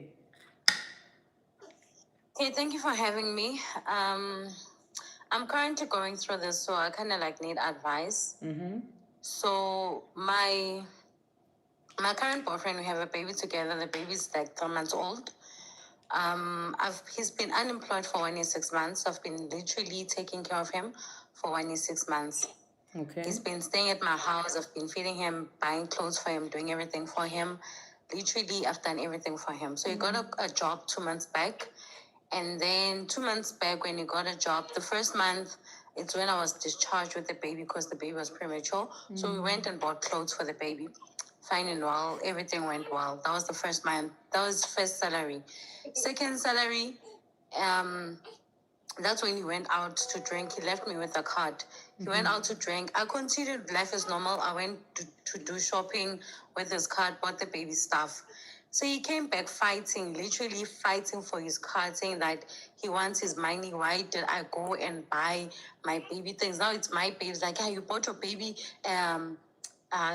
milk and nappies. I've got other kids. What do you think they're eating? I want my money back. I'm like, so now it's your money. After I've stayed with you 1 year, 6 months, taking care of you, you've never needed anything. Like literally, I'd buy bread and 20 pack of cigarettes because he smokes. I would like literally, he's been down and out. I've been like looking after him for 1 year, 6 months, staying at my house. He's never even bought meat or bought bread or anything like that. Now that he's working last month, so he was fighting for his money, saying that he wants his money. He was fighting. Wow. Fighting. It didn't that even he wants it his didn't even money. take him that long to break character. Only 1 month, darling. Only 1 month. He only Wow. bought the child things for 1 month. Second month, he says no. Now he's saying that he wants even the money that he spent last month to buy my son. Like, yeah, your son, about your son. Thing like, I didn't even want this baby. You forced me to have this baby. You and the family forced me to have this baby because I wanted to terminate. They did family meeting. Every day was meeting that I want to abort. Basia Paziri, I am a mu Basia Paziri. My sister, what do you mean these people forced you to have this baby? Let's start there. I didn't want the baby. I told them that I don't want a baby. I already have 3 kids. But they're like, no, we need this baby. Please don't. Just like, give us just 10 days. Stay with the baby for 10 days. Then we'll take care of the baby. And then what They happened? promised me that I must stay with the baby for 10 days. No, please, we need this baby in this family. They need the baby for what, my short. sister? Is the baby coming here with a job I description? don't know. They said they need that the family is out of people. Like everybody's dead. There's only left a few of them. So they need this baby. So I'm like, okay, fine. So I kept the baby after so many meetings. Fine. I kept the baby. And they're like, no, we promise to do the right thing before you give birth and all of that. This guy's going to get a job. I'm like, okay. So I was like, okay, because he was not working and I'm into Bolt. So I've been buying cars on Bolt. So I got him a license, PDP and all of that so that I can drive the cars, one of the cars for Bolt for home so that he can get money. Fine. Then he got a job just when he got his PDP. So now he's employed there. Okay, fine. I'm happy for him. He's employed. He no longer went for ball, so okay, fine. I wasted my money. I'm not there. That's fine. It's fine. So now the issue is that he wanted his money just 2 weeks back. That's when I broke up with him 2 weeks back. So now in this 2 weeks that we broke up, he's coming to my house every day, begging, crying, literally throwing himself on the floor, saying he's sorry that he said that. He's sorry that he uttered those words, that he wants his money. He was just desperate because I took his card. He's sorry, I need to take him back. He can't live without me. So now he's being so toxic, like he's fighting every day. And now I'm in a position that with my other relationship, it ended badly with the cops, everything, courts, every day. I don't want that now. I've got 3 kids that don't have fathers. I don't know why all my relationships, they end with courts, police, someone must get arrested and all of that. I wanted something different for this baby. I want this baby to have a father, but he's making it impossible for me because he's coming here every day, fighting, every day to fight. You are taking me back. He's forcing to stay here. Friday, he slept over by force. Yesterday, I had to make a scene for him to leave. Like every day, I have to make a scene for him to leave. Even today, I had to make a scene for him to finally leave today. So every day is like, yeah, I'm not leaving. You're taking me back. Forgive me that I said those words. It's not my money. It's our money. I'm sorry I wanted that money and all of that. You're taking me back. So it's been so toxic. Like, I don't know what to do. Like, I can't even move out because my kids, they school is here. Like, I don't know how to get rid of this guy. And I did the protection order, but I'm like, he doesn't want to sign the protection order. So I'm like, don't force me to come to a workplace with the cops for you to sign this protection order. And I don't want to go through that. I don't want to go through courts and him signing and I don't know what to. I don't know how to. I don't know. I don't know if I'm overreacting. Maybe I should just forgive him because he said he's sorry. He won't utter those words again. That it's his money. He learned his lesson. It's been 2 weeks without me, and he just wants to come back home. I don't know. I don't know if I'm maybe reading too much to it. I feel like after 1 year, 6 months, I've taken care of you. You've never done anything. You've never paid rent, electricity, nothing. You've been eating 3 times a day in my house. Now, second month, you're working. It's your money. It's your money. Like, how do you have your money now? Like, how did you get there? How is it your money? If you didn't want me to use your card, why did you leave it with me? And I don't even do anything. I'm like, did I take myself to the salon? No. Did I do lashes and makeup? No. What did I do about your son clothes, your son nappies and milk? So now it's like, yeah, so your kids, your child must have nappies, and I've got other kids on my money. I've got other kids I need to take care of. And he was fighting, banging the door, banging the windows, fighting for his money back. He said he wanted his money back. I gave him the money that I had. It was short like 1,000 rand something. And he wants the money.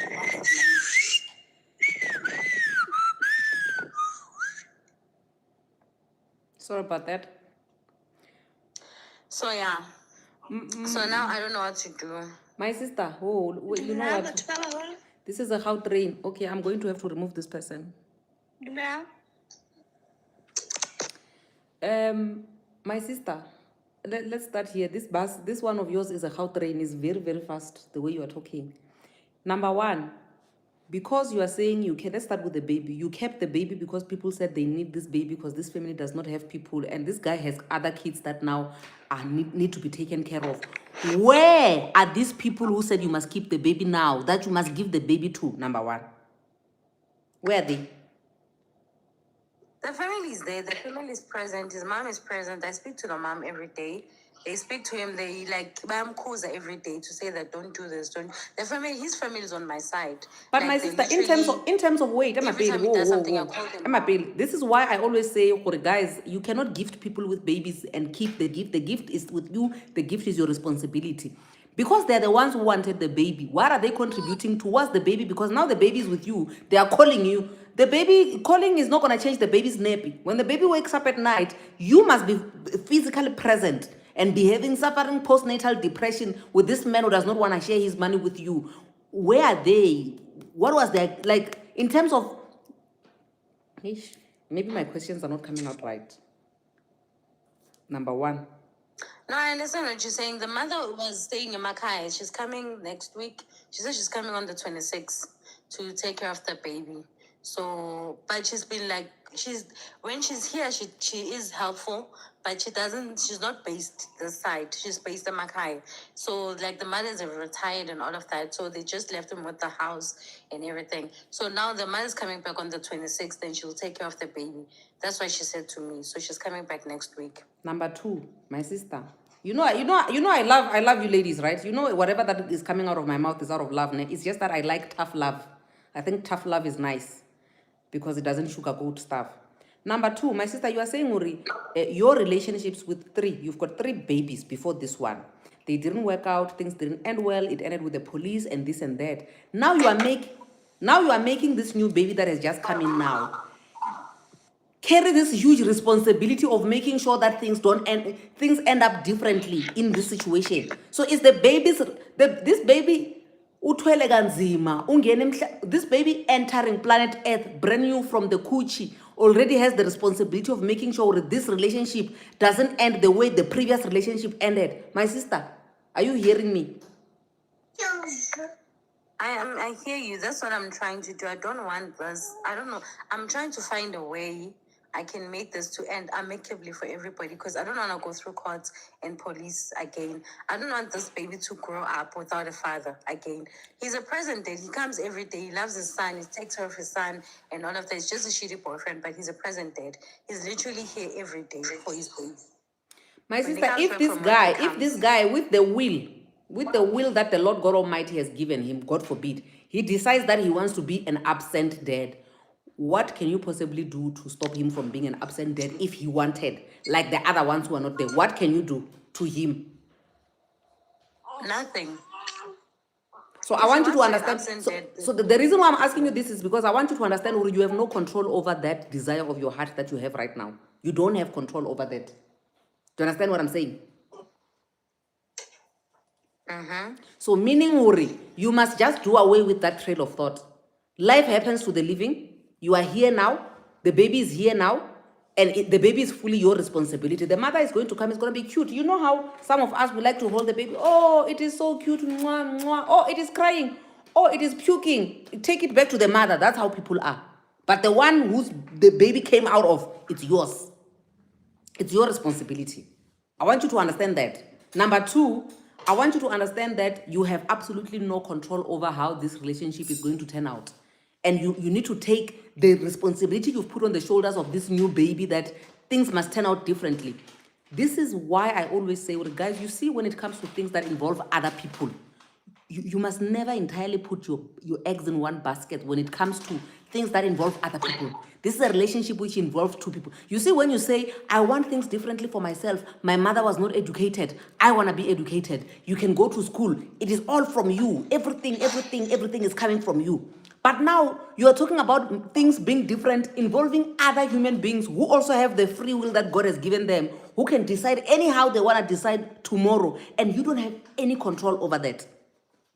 So I want you to understand that, keep that at the back of your head, that with what you think you are doing right now, for as long as it takes two people, Bona, the goal that you might go through is still doing push-ups, my sister. Because you are adamant to make things different, involving other third parties. By Bona, they might not share the same desires. Because when you have your own things of saying the police, the other baby daddies, and this and that, so you don't want that. That guy can relate. He doesn't have the police involved with his other relationships. He doesn't have baby mamas, whatever. He doesn't have what you have. So you are coming with your own traumas, your own issues, and you chose the wrong way to deal with your issues. So when it comes to the issue of you taking care of this man for a 1 year, 6 months, and now he's refusing to, or you guys had a fallout because he's refusing to buy stuff for your baby, he wants you to pay him back and all of that stuff, I want you to understand that for me, personally, if I was dating somebody today and he gave me drama like that, I wouldn't leave him. Especially if he's saying he wants to work on it and he wants us to make it work. What I would do is to remove my finances. I would take my purse and hold it like this and see if this relationship will function. If this guy is really convicted and he's willing to make this relationship work with his money, because it is now my time to rest. And because this baby was wanted by him and his family and everybody who convinced you not to have an abortion, my sister, they must take care of this baby 100%. In fact, I don't understand why when we are having such things, we are not having it in writing. Let me tell you. My sister, can you go? Let me tell you something. Lately, I think I've been saying this a lot. Or guys, I'm planning on having another baby next year. I'm planning on having another baby. I want another baby. Baby. If I happen to have that baby, before I go to remove my loop, I want you to hear me very well. Before I go to remove my loop, to now do douche to make a baby, there will be a contract in place. There will be a written contract in black and white, parenting plan in place, which distances me completely from financially contributing to this baby. The nanny that we have, the helper that I have, her salary will increase. The only thing that I will be doing will be contributing by doing what? By pushing the baby to come out, by feeding the baby with my boobs, by taking leave from work, by going through the traumas of bringing the baby here, because well, I want another baby. But I'm not just going to blindly make another baby with anybody. The guy must have money. We must have something on black and white. You did all of this, my sister. So what I'm saying to you, right, is that you need to go back. If there are things that you can fix, please work on them. Number one, this baby that people made you or convinced you to have, who is now your responsibility fully. Because if I say somebody is commenting saying the baby is yours too, now I don't have a baby, guys. I don't have a baby now. Now my son name is Maremeni. I'm the only person in this household who uses Maremeni. These other people, they use their father's surnames. Their fathers must take care of them. I don't have a baby. I don't have.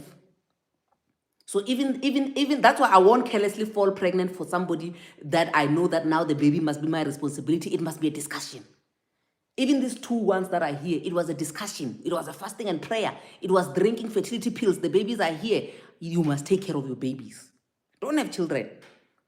Number 2, these people who, you need to hold people, guys, stop buying face, man. You need to hold these people accountable. These people who held family meetings after family meetings convincing you to keep the baby. They are the ones that you must now have a conversation with to say, look, the baby is here now. I'm not capacitated to take care of this baby. Understand what I'm saying? And now when it comes to the relationship itself with this guy. So if, let's say we resolve the issue of finances, where really he vindicates himself by doing right by you, making sure he takes care of the baby, making sure he gives you money. If that element of the relationship is solved, would the relationship be fine? Hello, good evening, Percy. Yes, Tax. I'm Chanti, let me talk to you here, my lady. I see a lot of problems from Shanti Percy. My reason being that one, Shanti is in an emotional abusive relationship. Because of she loves this man more than her, she cannot even implement a protection order against what is protecting him from this man. A man who is terrorizing him now and then. When he say he came through, yes, he got the coochie yesterday. Meaning that the next thing he's going to grape her in the same house, and you say he's the father of my child.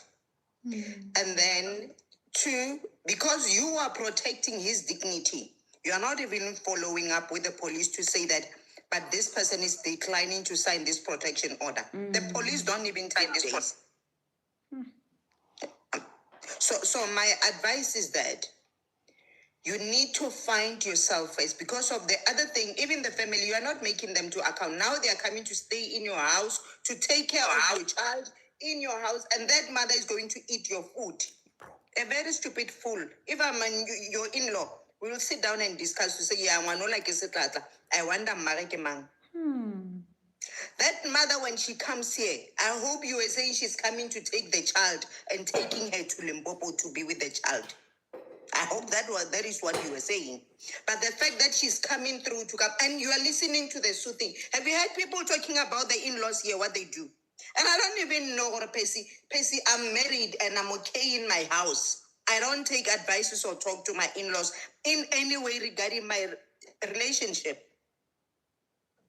Not even my parents. The reason is because you are asking them to take a side from where you know what they belong to. The mother is coming here to advise you to take the husband back or the boyfriend back. It's not even your husband. He did not even pay lobola to you. He's coming to negotiate and sit there, and that guy utota araluka a daddy in there, and the mother is going to fix your situation, and he's going to come back and stay there. My lady, what you need to do, one, I can say now why you act like a minister of SASA now, and you have your own problems that you wish you have a father of the children who stay with you.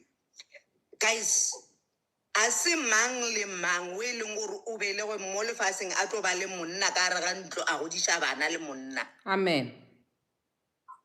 Ase mang le mang wa tlo aparang rim mo letsogong ba bang ebile a la swalla go di apara le santse o ne o dula le bona gona so le COVID ba dutse ba lokwa, because of they are not even capable. The fact that you are desperate now to have this man here and also to have the family to be here so that it looks like the disappointments that you did not make any disappointments. You had those kids before. And those kids, you plan them. Even this one, you plan the child with them because you agreed to continue with the pregnancy when Marie Stupi was calling you. And how do you go into discussion about your pregnancies? Little Naba said, we family to say that family, I'm pregnant, let's discuss what I'm carrying. Lena Lidivit. Because of when you decide to terminate, they will say, why don't you discuss such things? Those are private matters, my lady.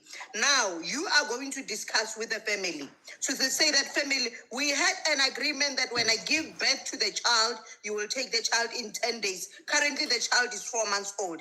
You are coming to take the child and stay with the child or bring in maintenance for the child, or else I'm cutting you off and the child and leave. You did not say I'm lacking financially. You did not say I need the man to come through financially. Have shown and like the other ones whom you could not take to maintenance court, that time when you are ready to take all of them and have that balls maintenance court, you're going to do for all of them. You cannot say I'm protecting his name against the police or being arrested or his dignity. Popelo ya swara ngwana 9 months old, wa molatla mo fase, wa fetsa wa dula le ena ngwana wa 3, wa fetsa wa re dignity ya motho. Ko kae mosebetsing merekong wena ya gago e ka yona popelo ya gore gane bjalo you are running around with the child, you are begging the family to come in. I'm not shouting you, Shanti. I'm talking from a sisterly point to say that it's either you detach from the child, take the child to the family, they take a good care of the child. When he's 7 years, 8 years, you bring the child. If he's wounded, take care to therapy. And you continue. Your life cannot stop. And while this thing is happening, we should go to study. Tsamaya o ye go fodisha diwuntsi tsa gago ka go studisha. Move so that when the child is coming, you are financially ready. You do not want to carry the child because you are not doing well financially. So now go to fix your finances. Yes, o dirile phoso wa re wena o givana ka bana. Guys, a re sa fana ka dipopelo. Ga re sa fana ka dipopelo phesi. Le lena ba le leng mo manyalong, if your man is not able to take care of the kids, ka mo gae, he's not a leader. If you look at now, you are here now and your man is not able to assist you with the kids, he cannot even stay with the kids, he cannot even take care of the kids, he cannot even change pampers ya ngwana. Then lena le mathata magolo. Stop it gone jwalo. Tsamane lo tswalla popelo tsa lena le di sheka mo monagano mola le naganne be gona le digesta popelo, because we all have gifts for the people that are not even here. You even have gifts that you cannot maintain yourself. To buy a palm tree that you cannot even take care of. But you brought it to the house. Now, my lady, my advice is that when the mother-in-law is coming, you need to put your leg down. Or a mother-in-law, this thing that is here is putting me on stagnation point. You are going to take the child. Of what the child will eat, by law wanna go. The money that you're supposed to give to the child, give it 3 years or 4 years. Go to study now. Find a promotion and go to get your child and mark your things through therapy with the child. For now, nothing is going to help you. And that protection order that you are put in there, you are protecting yourself against something that you are not telling us now. It is not just emotional abuse. It's more than that, Pissy. It is not just him knocking by the door or calling and leaving. There's more like that. Shanti, what does the protection order entail? Why did you put it in place? Okay, so can I speak now? Yes, darling. Okay, thank you. So as I was saying that now I need advice on how to maneuver the situation, because I really do not want another child without a father. That is my wish. I don't want this child to grow up without knowing his father because of maybe something that there's a possibility of it being fixed that maybe I do not know of. That's why I'm here to speak to other ladies. Maybe they can advise me on something else. Maybe try this. I do not want another child to grow up without a father. Right? He loves his child. He's a present dad. He's here every day taking care of his child. Like young Pomoza every day because I'm here the whole day. I work from home. I'm here every day. And then when he knocks off, he just stays 5 minutes away. It's just 5 minutes walk. So he comes here, young Pomoza and all of that. So he's a present dad. He loves his child. He wanted the baby. He's happy to have the baby. He wants to have the baby. The only problem is that I do not, after what he had said, wanting his money back, for me, I don't know. I don't see how I can unhear that or move on after him wanting his money back after I've taken care of him for 1 year, 6 months. So I'm still heartbroken that he wanted his money back. So as far as me and him stand, there's no me and him. So now I need him to get it through his thick skull that we are done. But for your baby, you can be here. But me and you, we are done. So he's not getting it. And I don't want to involve the police, guys. I've been in court. I've been in prison for 4 years with the other husband, the one that paid full lobola for me. And we fought. He ended up pressing charges. I stayed in prison for 4 years. I don't want to go through something like that again. I don't want to go to court. I don't want to involve the police. I've been there. I've done that. It didn't end well. Now the kids, they're missing their dad every day. Mommy, where's dad? And all of that. And I can't even say, hey, you're dead. I don't want to go through that. I don't want to involve the police. Hence, I asked them nicely, let's go to the police station. You sign the protection order, leave me alone. He refused to sign the protection order. I said, do not force me to come to a new workplace with the police to make you sign this protection order. It's like, okay, if you want to do that, you'll do that, but I'm not signing this protection order. I'm going to fight for this relationship. I love you. I made a mistake of wanting my money at that time. I'm no longer going to say that again. It was my first and last time wanting my money. I made a mistake. I'm no longer going to want my money back. So according to him, it's a once, he's never going to do that again. I must just give him another chance. So he refuses to sign the protection order, and even if you were to sign it, I really don't want to go to court. Like, guys, I've been to court for years and years and years. I've been going to court for years. With the other, I don't know why all my relationships that have to end with police and courts and all of that. I don't know, but yeah. So Where I am right now, I want a way See, that you can understand that we are done. Okay, see, the reason why this guy currently is giving you money is because of he want to get back to you. He hasn't given me money. If he was still in the house, we no. fought month end. If This he month was in the Sis Tabang. She's saying he has not given her money. No, but Miss I Madam took Speaker, his if I card can add, and I went to Shanti, buy I think what you're not his card. getting. I took his card month end. This month end, I took his card. I went and I bought the kids things with his card. He came back wanting his card. I gave him his card. He was left with, I think, 4,000 rand. He wanted the money that I used on his card. I said, I used it on your baby. I bought your baby things. Milk is expensive. Nappies are expensive. I bought electricity. I bought things with your card. He said that you were not supposed to use my money without my permission. I'm like, then why did you leave me with your card if I'm not allowed to use your money? And he said he wanted his money back. So since then, I was like, okay, I'm done. I cannot be with a guy that when he leaves me with his card to buy things and I buy things and then he comes back and wants his money. So he's saying that even today he was saying that no, he's sorry that he maybe he spoke in a wrong way, but he felt like I should have asked for his permission before doing the groceries and things that I did. That's his side of the story, that he was fighting because I used his card without his knowledge. So that's his side of the story. So he's saying, I'm sorry that happened, but can you not break us up because of that? I will love you. I want to be in all of this. So that's why I'm saying, I don't know if maybe I'm overthinking it. Maybe it's not that deep. But I don't know. That's why I'm like, is it me? Am I crazy? Am I overthinking? Is it really not that deep? Because he's saying that I just spoke out of turn. I'm sorry I came across too strong when I was wanting my money and my card. I was simply saying you cannot use my card without my permission, without my acknowledgement and all of that. But then I'm sorry that happened. Let's use it as a learning curve. Let me come back home and let's see this month end and do everything together like the other first month. So basically, that's his side of the story. Okay. I hear you. Shanti, I think that the thing is that you've already made the right decision. You know that what he's telling you is not true. You know that he's trying to trick you. You know that he's shown you his true colors. And you're hoping that we convince you that, no, he's actually right. He's actually sorry. He might never do it again. Yes, he will. Yes, he will. And what Sister B is trying to tell you is that whatever good terms is on with you right now, whatever good terms is on with you right now is because he wants you, not the child. So the thing that also Perseverance was trying to tell you is take your money out and take yourself out.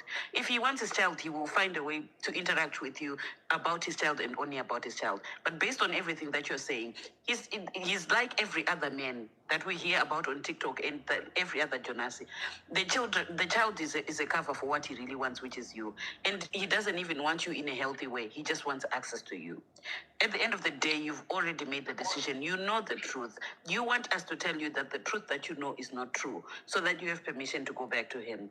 The truth that you know is the truth. Yes, you're right. He's wrong. He's going to do it again. He's shown you his true colors. That's what it is. And yes, you'll have to keep going without him, even if it means this child would be fatherless as well. That's what you're going to have to accept. I agree with Doc. From my side, Sisi, I can feel that you are not ready to leave. You want to go back to that man. And if you are not ready to leave, I will really say to you, I never advise a person to leave. Right? Yeah, if you're not ready to But leave, I don't want leave, to because you'll be wasting your time. Yes, so now I advise you to use all the avenues that you have, get exhausted first, and then come in for advice. For now, because you're still comfortable having accommodating a man in your own house, which is from my side, it's something that I would never do. And I don't even know why your family agreed to that, regardless of whether you have a child with you or not. My advice is that get that man back, sit with them, give him another chance, let the family come and sit with you and you discuss. We have different ways of going through our challenges and learning our lessons. So I believe that one is going to work for you. But write this down somewhere. Write this moment down. Describe it for yourself in a journal. So that 3 months, 6 months down the line, you come back and you remind yourself what was going on, what you said, what everyone thought. You even have the access to this recording. Yes. Because you're going to need this moment back to reassure that. Because your brain doesn't believe, your heart doesn't believe it yet. Your brain can see what's going on. Yeah. But your heart doesn't want to believe it. So you have to get through the process of where they come to be on the same page, your brain and your heart. Yeah. Okay, thank you so much, guys. We appreciate you and we wish you all the best, my darling. And I strongly recommend that you start with some therapy sessions. I think that's going to come in very handy because there's a lot of undealt issues, not even backdating to, I don't know, maybe the first baby daddy, the second, or even from your childhood. I feel like there's just a whole lot of things that are stuffed in there. There's a lot that she needs to still unpack. So I would strongly recommend that she sees a professional. I think it's going to help in terms of removing these things one by one, which are inside there. Yeah, it's just a lot, shame. We've got baby girl. Guys, tomorrow is Balungu Day, ne? So today we have to really knock off at 9:30. I think what we can do is starting by not allowing more people to come in. Okay, let's just allow one last person. Oh, Jesus. Oh, Jesus. One last person. So many people on the request. Guys, and I'm done. Shame, I'm defeated. Okay, we're going to move to baby girl. Baby girl, talk to us. Baby girl, going once, going twice. Hi, Perseverance. How are you? Good, thanks. How are you, my love? Hi, how are you? Can you hear me? Good, thank you. I'm good, thanks. So, I'm going through a lot right now. I met my fiance back in 2017, and at the time he had told me that he's single. So I was in Gauteng and I moved to a different province. Okay. And then he was working that side. And then we met at work.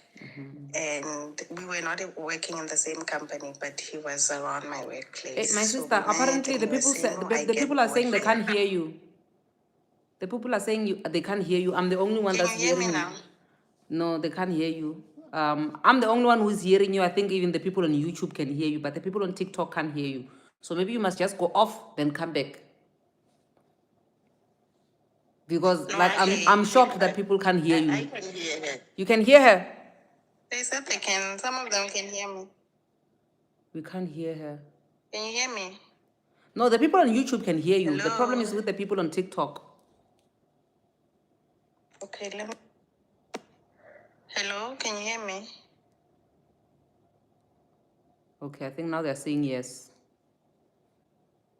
Okay. Yo, the way you people like people's news, the comments, the way the comments are flooding, we can't hear.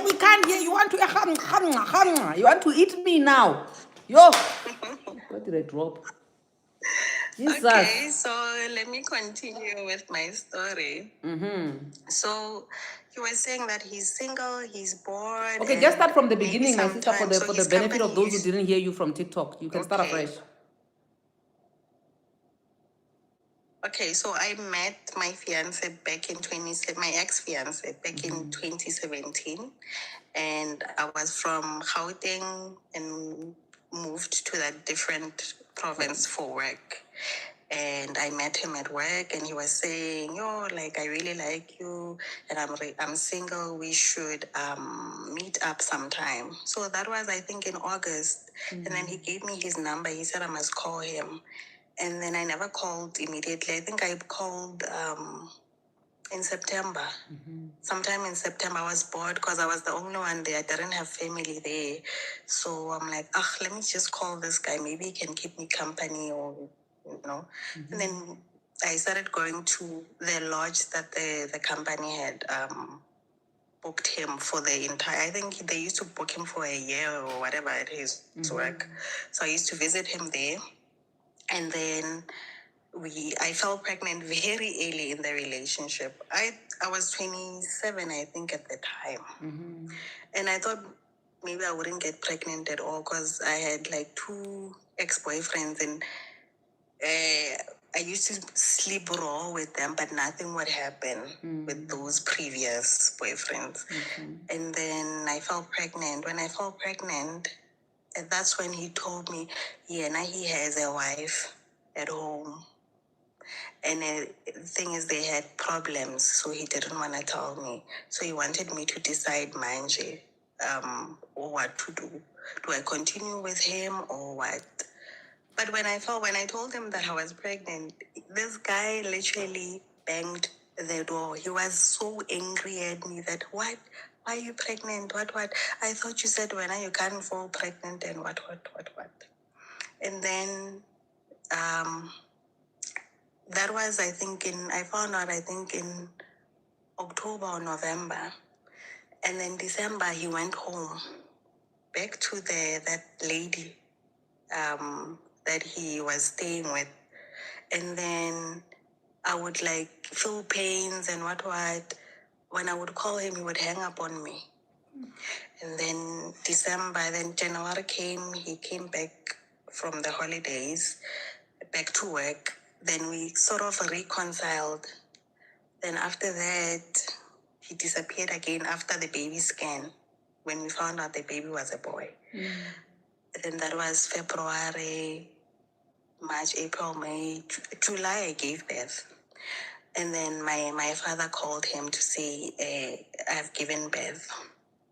And then he never even sent money or anything for the child.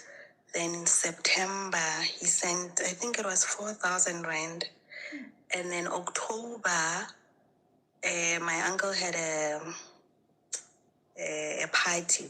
So that October, while I was at the party with the baby, I think the baby was 3 months old.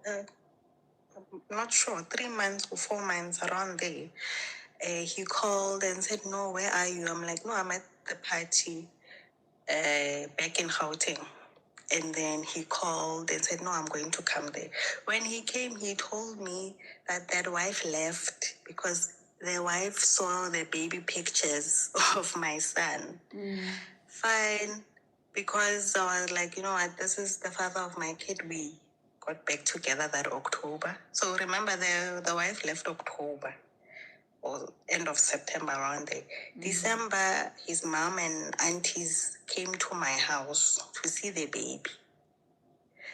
And then I thought out, these people are hypocrites. The wife, Pella, just left now. Now you're coming to meet the new person. So you must know now, Uti, even with you, they are not loyal to you. They will never be loyal to you. Those are my many. M, you see M for, I don't know where there's M in in-laws, but they are my many. They are. So, then that December, then I decided, you know what, let me go to his hometown and see where my kid comes from, because I don't want to be lost and what whenever the kid grows up. And then we dated. The guy, when we came back, because I had moved from that other province back to Gauteng permanently, I had taken a transfer. And then started dating, but this guy is a serial cheater, and you wouldn't even think, oh, this guy would cheat. He would cheat. I would find messages of different women. Baba, when are we going to book? Where are we going to sleep together? Baba, the breakfast. It's even that other lady, or the ex-fiance, because they're not battle the half level. So it was different women. So I left him. I think, fast forward, I think I left him 2-3 times. And then 2022, I met someone. That someone that I met was that 1% of good guys. That man used to travel from far to come pick me up, take me to work. Whenever he works, whether in Mpumalanga, Cape Town, wherever, he would make sure that his schedule is with my shift or my offs and take me with. He was the best man ever. Then he was boring you. Boring. Good men are boring. Did he bore you? He was boring me, honestly. Now I'm bored. And then 2023 late, this baby daddy starts WhatsApping Pell. The whole year of from 2022, he was busy WhatsApping. I would just blue tick him, and he stopped taking care of the child really entirely. So I'm like, I'm not even going to talk to this person anymore. Let me just ignore him. And then 2023 late, he started texting and saying, I want my family back. Wow, wow, wow, wow. Then I'm like, this is my baby daddy. Let me take him back. I took him back. Idiot me. Took him back. 2024, we started staying together. Then September, the uncles brought a letter to my family. December, he paid lobola. Yo. Then when I started before that lobola, I was buying food, groceries. That time and I felt so bad, and I regretted why I was there, because I'm like, you were not taking care of my child. Here I am buying you food. Why are you the one buying, my sister? Is he not working? He was working, earning more than me. So why are you the one Way, buying the maybe food? I don't know. I don't know. He would tell me that, he's paying rent, he's paying motlahase, pela le internet ya sanka ya tima moki, and all of that. And then fast forward this year, February, we had a fight, and my son is autistic. He has a speech delay. So we had a fight, and then he was like, yeah, I know when I maya vele, udula ongala, as if ke ngalela zero things, like nothing was happening. And then I'm like, no, hakingale ke tloga, there's your girlfriends. There was this girl that he was dating, and he was just flashing that girl in my face. I'm like, no, when I left, you were busy le mang. Yeah, that's why he was like to me before I said that. He's like, yeah, that's why my son is like this. So he was blaming me that our son is autistic. He has speech delay. He's fine, but the speech he's delayed, so he's in special school. And then, my 10 minutes is done. I'm almost done. Sorry. Okay. And then I'm like, no, the reason I left is because we were busy. Mang. And then he's like, yeah, don't you compare yourself to those people. Those people are successful. When you are nothing, you're just empty in their head. Yes, he was telling me all those things. And then fast forward, I tried to be okay, but I left. I asked my dad to come and pick me up. My dad came, took my things, but only clothes. So my furniture and what is still there. He's refusing with my things, saying I must call a meeting. The people that were there to negotiate the lobola and what. That time is half lobola. So I must call those people. After that, we must sign and say I'm no longer there. Then he can give me my things. Why don't you go with the police, my sister? And then the other thing, we're trying to co-parent. The co-parent, it's the most hurtful thing ever. So I would get there at his house, and then he would play with the daughter that we have. We have another child with the daughter that we have. My son, he wouldn't even naga my son, but it's his child as well. And every time my son doesn't want to go there at all. He doesn't want to go. Even now, the dad, he literally cries. But no, I don't want to go there. So now it's that battle. When we co-parent, we would keep quiet, silent all the way until he says, no, I think it's late. Let me go. So he would be on his phone or playing with the daughter. I would be on my phone. And then just... and I would play with the child, and when he's done, he's like, I know, let me take you guys home. I remember we took our son to Total Ninja. The celebrity lady. We were having a conversation. If it wasn't her, I was gonna go crazy. But because of her, we had like a conversation. But I was there with him and the kids. We were not talking at all. We even had lunch. Silence. And then now people are looking at us for, hey, but what's happening here? People are eating but not saying anything to each other. And then I had moved again because of work. I had to put my daughter in crèche, and with crèche with newborns in Bakula. And then he was blaming me, yeah, you took my kids, now my kid is sick and what. So yeah, that is my story. So what is the current situation, my sister? Right now, what do you want? What do you want? Let me just ask this one question before these people kill me for keeping you for longer. What do you want? What I want is my mental health back. I want to love myself. I don't want to go back there. I know that's why I left. It's not good for me. But I want the way in which we can co-parent properly. You know, my sister, I always tell people that you guys, in fact, all of us people, human beings, the problem is we want a lot of things at the same time, and it is not possible to get everything, to solve everything. Women, we are so controlling, guys, myself included. We are so controlling that we want to control everything around us. We want to control how our baby daddies must have a relationship with their children. We want to control how our mental health must just flow nicely. We want to control how the weather outside, it must not rain, it must be sunny today because I've got a green dress that I must wear with flowers, with what. My sister, you are in an emergency situation right now whereby you are sinking. You are hearing me, ne? So because you are sinking right now in your situation, what you need is you are on survival mode, my sister. So you need to do what it takes for you to stay afloat and forget about all these other things, because you can only do one thing at a time. When I was drowning in my situation, what I learned from my therapist was that, look, if you can afford to pay people to do things for you so that you don't have to do certain things, pay them, hire them. If you can have money, my sister, to buy groceries for that husband of yours, you can have money to actually pay somebody to come and clean your house so that you can sit and be by yourself and relax, and somebody does the cleaning for you. If you can pay somebody to come and be your therapist, to be your life coach, take that money. Remember how you were taking that money and you were giving it to this man. Now it's about time you take that money, you use it on yourself.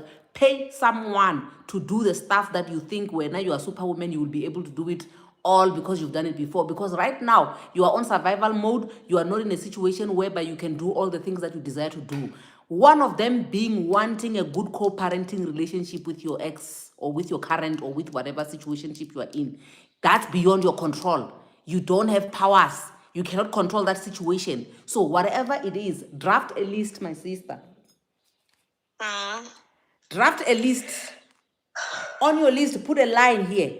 Things I have control over, things I don't have control over. When it comes to listing your things down, you list them according to how urgent these things are. What do you need immediately right now? You need to get the police to assist you to get your furniture. What do you need? You need therapy. What do you need? You need to get back your life together, right? These are things that you can do. What are things that are beyond your control on this side? You've got this man who is useless, okay? He's not helping you with anything. Him being in your life is not contributing anything good. In fact, he's making your children cry. List these things. And when you are done listing these things, every day, you must be scratching out the list of things that you have decided, these are the things that I'm going to do. These are the things that I'm going to work on. All these other ones of co-parenting and whatever. My sister, you cannot tell me about co-parenting which is outside the pool while you are drowning in the pool. You have no business talking about that one day. That one is there. Is there where there's sunlight, where there's green grass, there's lawn. When you are here in the pool, on the deep side, you don't know how to swim, and you want to tell me about something that is outside the pool. How?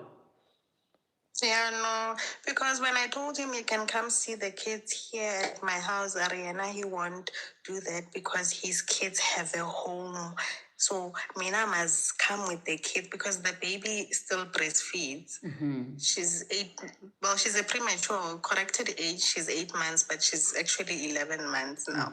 So I must come sit there with him and the kids and I hate it so much. I wish you can just come here and take the kids and... No, forget about that. My son doesn't want him. Forget about that. I think Tabs was telling somebody earlier on to say, my sister, take the child wherever, the child will grow up, therapy and all of that stuff. Right now, this is a case of an emergency. It's you that must be dealt with. It is you who must be a cup that is filled, that is going to pour into your children. What he does, whether he wants to be there or not, that one is not an emergency. You cannot control that. Forget about this guy right now. The focus is you. When you have healed, if he decides that he wants to be in these children's lives, he will come and get them. If he doesn't want, it's fine, my sister. Don't be going out here imposing co-parenting on people that just want to see you down and out. Because this guy can see that you are hanging by the string.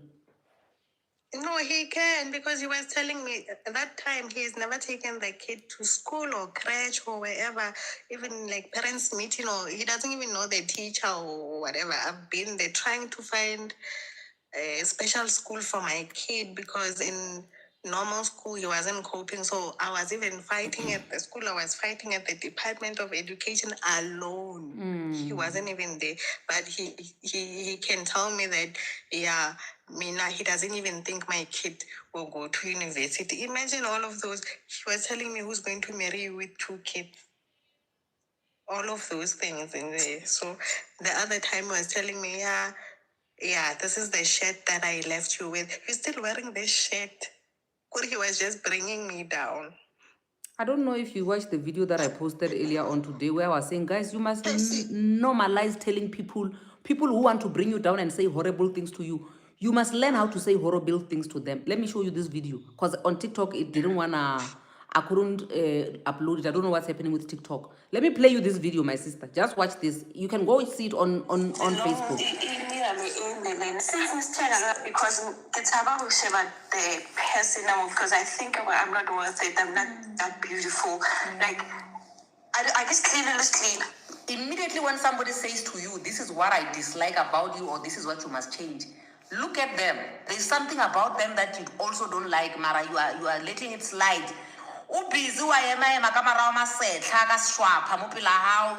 Next time you must tell them, you must gym, do squat. I want a king of squat, Nam. There must be something you must find in this man which is wrong. Point it out, my sister. If he's gonna come to you and say, Mina, I don't like this one about Umkaba, you must tell him, my brother, when I don't like your strap, go to the gym.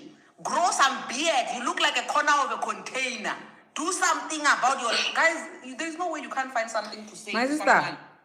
Yes, find something to say about this guy. There's no way him with all his baby mamas, his cheating, his ex-wives, his failures. And he has 2 other kids. This person, then he must come and tell you that nonsense with his mouth. You have your mouth. You can't use. You must accumulate the traumas. You must store them. I even told him when this guy he has a good job that pays him, I think, more than 40K. And his mother was using a 2-plate stove. And this mother, 2-plate, and then it has an oven. And I was like, you know what? And then she loves baking. She was baking, trying to make ends meet and what. So I was like, this lady is suffering. I bought her a 4-plate stove. What's a king? I just want my things back. He must just refund me everything because I'm useless. My sister, go and fetch your stuff. You don't even negotiate with this person. For as long as you know these are your things, you don't have to negotiate with him. Find a way to get access, get your stuff. You don't even talk to him. You don't even...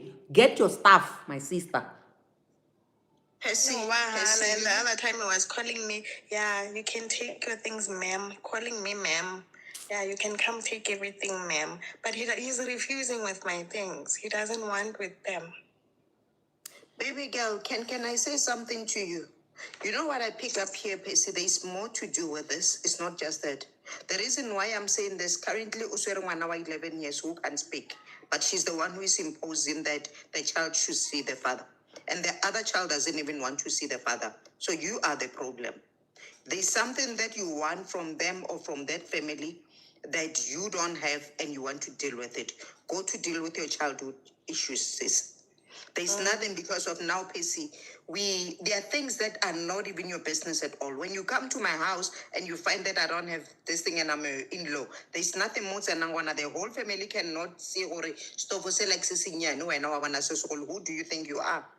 When you are Bob the Builder. So my advice is that before we can deal with everything, Pacey, this woman wants the man in her life and he wants this man to come in for her kids, and this man is not even there and he's not even coming.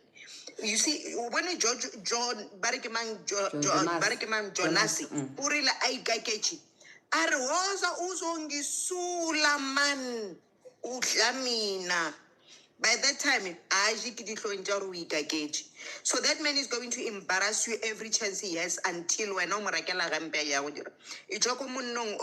block therapy because you still want that man when you still want that man to come in for his kids. And there's nothing special about your kids that you think you would have not done to other kids. There's nothing. And there's no co-parenting that you will get. I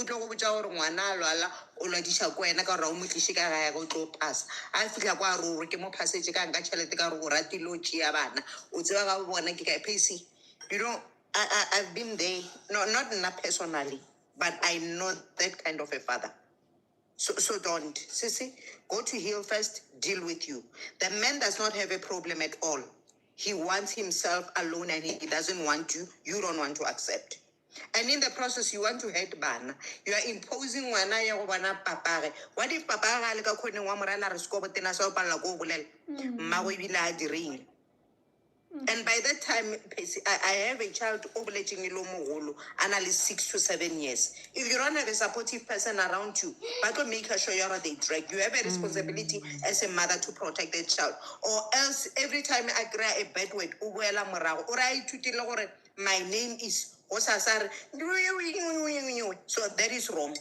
My sister, go to protect your kids, take your kids and leave. When you find your issue, do that one separately, but deal with you first. Yeah. There's something more in you that we don't know of that comes from either where you come from or where the standard of your family have set it. It is not applicable to you. If you need to accept or applicable protect your kids. But it's not even this man. This man who narcissistic, who 5 years, there's nothing that you can do about it. If you still want him in your child's life, imagine a man who is 5 years old fathering your kids. Okay, thank you so much. And again, I don't even text him or anything. I can message her, I want to see my kids today. And then but I do not want to go to transport the kids. Is it how your co-parenting plan is? That you take, I know co-parenting plan is that when you have a responsibility to be with the kids today, you drive to wherever the kids are and pick up those kids. When you are well now okay. I hasn't known one. I can order one or Munyano one yanya. So yena anya kolle like one. Fa ngwana le botlolo wena o tse o tshie motho fa moishe ene ga tshaba ngwana re wa lla o tlo motho ga la dula mo wena. No, thank you so much. You're most welcome, darling. Today is Stab Sahara look. Yo, I today kwatile shem. O lapile ka basadi, but I hope hore you guys take it with grace, or it's all coming from a good place, or from both of us. I feel like Lena today I'm extremely harsh compared to other days, but I hope that you guys take it well. We just want what is best guys, for you. I'm not tired. I'm just saying, Ari, whatever you know what I do, Nane? Because I'm going through my own healing journey.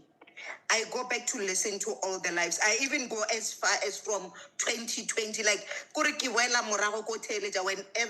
I want to listen. So please go there. It's the life every now and then. When it triggers, go back to it after a week. Yeah. Please. Thank you very much, darling. Guys, we have to wrap up. I don't know who's going to wrap up for us. Is it KK? Doc, were you coming here to share your story, or you were here to support like Sis Tabsi, our other guests were here? I can just give 2 minutes. I'm not big. Okay. Supporting was my bigger thing. So Okay. I'm Jonasi's daughter, guys. I'm Jonasi from Zimbabwe's daughter. And I'm child free. I decided when I was 10 or 11 years old in 93 or 94 that I wasn't going to have children because of co-parenting. I was watching the co-parenting that was happening. And I decided I never wanted to do that with a man. If I left a man, it was going to be forever. And I've never changed my mind. And the other thing that I wanted to add was they have this statistic that women are unalived at 1 every 10 minutes, usually 60% of the time by people that they know, relatives or intimate partners, more likely intimate partners than not. And the thing that I wanted to add about Jonasi was my father, my Jonasi father, unalived my mother in 1988 when he made her pregnant and at the same time he infected her with HIV. She didn't find out until 1996, and she's now unalived. The polygamist triggers me so much. But the thing that triggers me, the thing that I wanted to add today is this man has now been unalived himself for over 20 years because they always default. He defaulted, so he's unalived. We now have one of my other brothers from my multiple mothers, and my own Jonasi had the 4 wives, but also cheated the 4 wives. That's how he got the HIV and brought it into the family. But of those, one of my other brothers from the other mothers has a child who was born almost 20 years after my Jonasi died. Do you know? I discovered they named this child after this Jonasi. And I can't tell my sister-in-law, do you know what they've done to your child? These delusional people. If names have power and this poor child turns out like because this woman came into our family 20 years later, and these people they are sentimental and they're nostalgic about this monster, and you named a little child after this. Anyway, I know you are tired. May you please keep doing what you do for women. But yeah, I'll just drop off. Aye, what a wow. My sister, thank you very much. We appreciate you coming here, even though sometimes we miss you. These days or now, we miss you a lot because you are hardly ever here, but we appreciate it every time when you come. We're going to move to KK. KK, my darling. Thank you. Hi, Percy. Hi. I'm even tired now. I think I'm gonna share a little part whereby I ran after Jonas, like Joyce did. Oh, you were chasing Jonasi. Say, Jonasi, whoa, don't go, don't leave me. Yes, that part. It reminded, and I was like, my goodness, what I was thinking. Anyway, so I met my Jonas. I was 18 years old. We got married when I was 23 years old. I got a child when I was 21 before we got married. And life goes on. And the first mistake I made is not to leave him when I found out the first cheat. We were first year on our marriage or second year. I found the first cheat. And then I forgave. And I forgave and I forgave and I forgave and I forgave. And I hated myself for not living from the first time. Anyway, this particular day we were fighting again as usual. Most of our fight is around cheating. So this other day we were fighting and he said he was leaving. I locked the doors. I locked the burglar door. Guess what? He kick and break the burglar door because he wants to go. He went to the car, to the gate. He opened the gate. I closed the gate. When he goes to the car, I close the gate. And then he decided that he's going to drive while he's just going to break the gate now. So I stand there in front of the gate, behind the car. And I was like, the only way out here is for you to kill me and then you can go out. Because you have to drive over me and this gate. And when I look at it and I laugh at myself, I was like, oh my goodness. But anyway, he left the car. He go with the keys and he go. The next day he came, he said he was at the party by the aunties and. I discovered some few years later that no, he didn't even sleep at the party. Just show his face to show that he was at the party, and then he left. But God was on my side, and after that time, I was like, why didn't I leave this man from the second one, at least from the third one? So every time he's doing something, you will forgive him, but you will stay with that guilt. Why ndimxolela, why? And then you always have what is a remainder, something like that. I should have left that time. So now I was waiting for the little thing that he can do so that I can go, because my cup was overflowing. It was full. I had enough. And then I discovered that he was with my childhood best friend. And then I was like, no, this is a deal breaker. I can't do this anymore. I chased him out of my house, and I almost committed a suitcase. But thanks God, I did not go through. And even today, I judge myself for that. But it's part of life and loving. Just imagine, from being 18, you've been with this man all your life. You invested everything. And on top of that, he was there loving you and giving you all the love that you never get from your mother. So you get so attached and you don't want to let go. But it was time for me to let go. And I let go. And I let God to take care of him. And really, God took care of him. When he left my house, he had 2 cars. Within 3 months, the first one got an accident right off. The next one, within 4 months, got an accident. It was a write-off again. And then we were busy in the process of a divorce, and he was wanting this and that and that. And he will tell me that and in the process, while he left, then I got promotion after promotion.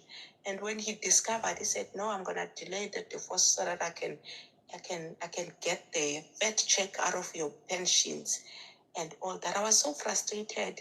He will even make the divorce so difficult to an extent that I've got a flat that I'm renting it out, and he will say, you want 50% of that. But as I'm paying the bond, I'm doing everything. And then COVID came, and then it helped me to do till death do us apart before the divorce. And then that was the end of my JONASI. But some things, when I watch there, and it triggers a lot of things. Sometimes I laugh, sometimes I cry, but that story is a reality of our lives. And it hits so hard if you went through all those things and you end up hating yourself again and again, that why didn't you live on the first one? All right, thanks for this platform. And yeah, the ladies, let's love ourselves. Let's learn to see the red flag and act immediately. Yeah. Otherwise, that thing is a cycle. It will never end. It's a loop. It will go in cycle. You forgive, you die, you do it again, you forgive. It's just a cycle, like you sin there with choice. It will never end. When you see it from the first time, take off your shoes and run away as fast as you can. Yeah. Thank you so much. Thank you very much, my darling. We appreciate your input. I'm just glad. Or, when I tell you that some widows are actually happy widows, because wow, what a relief. You say, nah, I talk too much. But as you can see with the story of our sister, she's a happy widow. She's a relieved widow, but she's working on herself and her healing and everything. And we wish you all the best, my darling. Last but not least, we've got Mafungas there. I want to apologize, guys, once again to the people who are requesting. We're not going to be able to take you for today. We are going to continue tomorrow. I'm very consistent, and I'm very, very keeping my promise. We are going live tomorrow when 7 o'clock. Right? Mafungaze? Good night, sis. Perseverance, Unjan. I'm good, thanks. How are you, Tandwa? I'm good. Okay, first and foremost, I'm gonna say I started following you, I think 2023. Some of your videos helped me to get out of JONASI. Almost similar to Sis KK. I met JONASI, I think it was 2000. Yeah. I got married to JONASI. I dated to JONASI from 2018. 2020 he asked me to marry him. 2021 I got married to him. October the 30th. He said I must resign from work. I should stop working. We used to work together. The red flag of color, I should have noticed. After we got married in October. November, he asked me to resign from work. I resigned December. When we closed for December, I resigned. And he relocated me from Mpumalanga to Limpopo. Under the false pretenses of he wants us to build a house, but I cannot have the builders being alone there. I should stay with his parents while we are building. Fine, love follows you. Don't cop, right. I moved 2022, January early. December we went down to Limpopo. I didn't come back. 2022, I stayed behind. The builders started. 2022, January, end of January, he was in Mpumalanga, coming to Limpopo. I found out how he has a new person, bahlala bonke, la behlala khona. Red flag 2. I didn't pay notice. Okay, fine. See, I decided the cheating was there, now and then. I finished building our house 2022, December. When I started getting my UIF from work, I started working 2014. I financed my husband's car.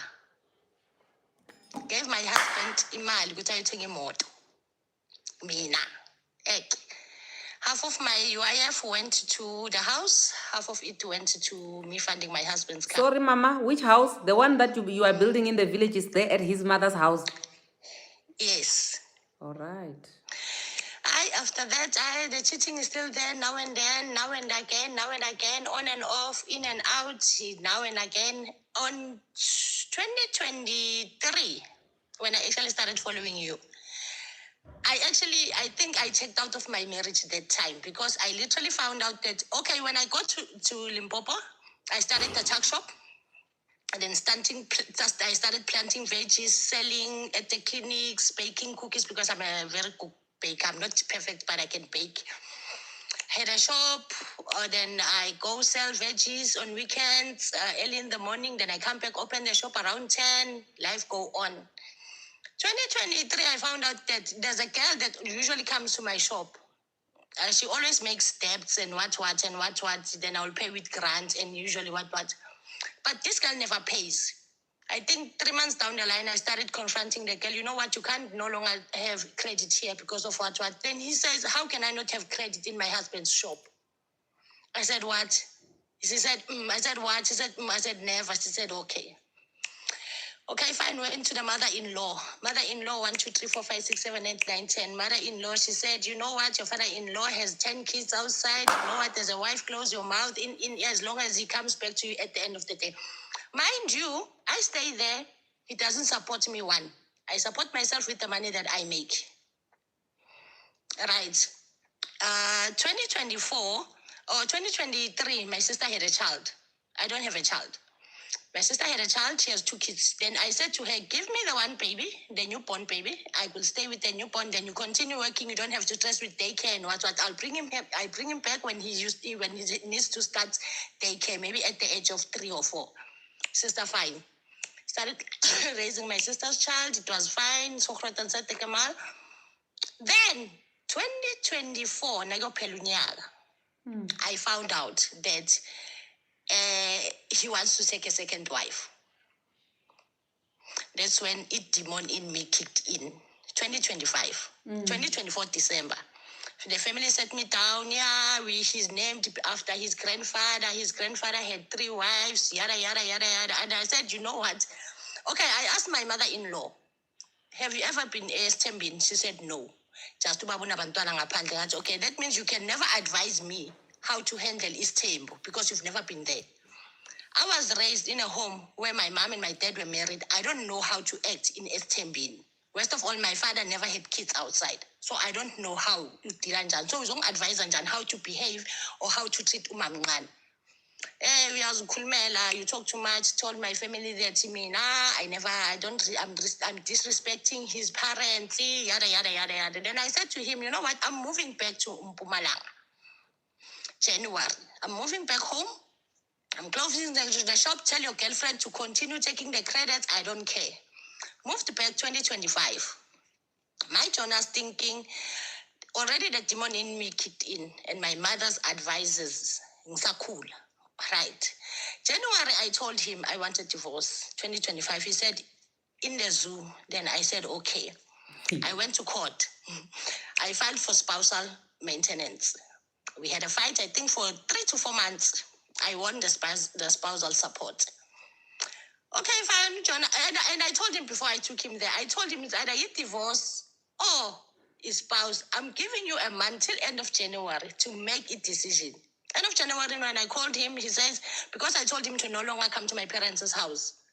Because actually, I don't belong in my parents' house. So he doesn't believe he belong in my parents' house. So he cannot come and visit me and come and sleep over and stuff as circle up till he knows what is too. He thought, I know this one. I've been doing it for years. Come on now. February 4th, 2025, went to court, filed. End of May, I won the case, got spousal support. 2 months down the line, broke up.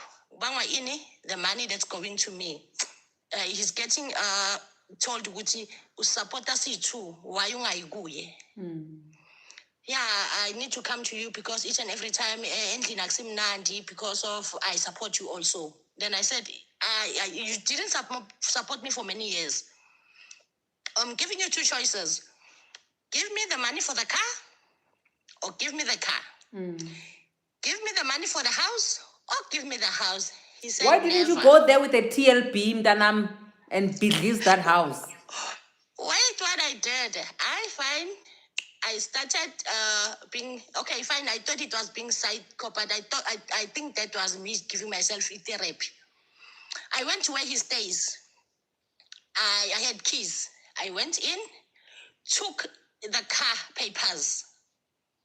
I took the car papers, took his ID, took his license, took everything. I went to change the car into my name. Crazy me. The car, I took 5,000 out of the last money that I had from the shop, from the profits. Changed the car into my name. I called him. After I'm still getting the spousal support. I told him, dude, I want my car. He says, never. That was a gift. So in the zoo. I would say, okay, right, fine. After he said no, then I said the house, he said no. And then I said, okay, fine. Are you sure we are married in community of property? So the biggest fear for you now is going 50-50. He said, yeah, now that means we need to share everything. It was already sharing your pay. So what's more, what is you giving me pain? Remind you, in that process, we are sharing up and up. I'm even scared of dating. Usually when a guy says, then I'm like literally saying, oh, so you want to use me.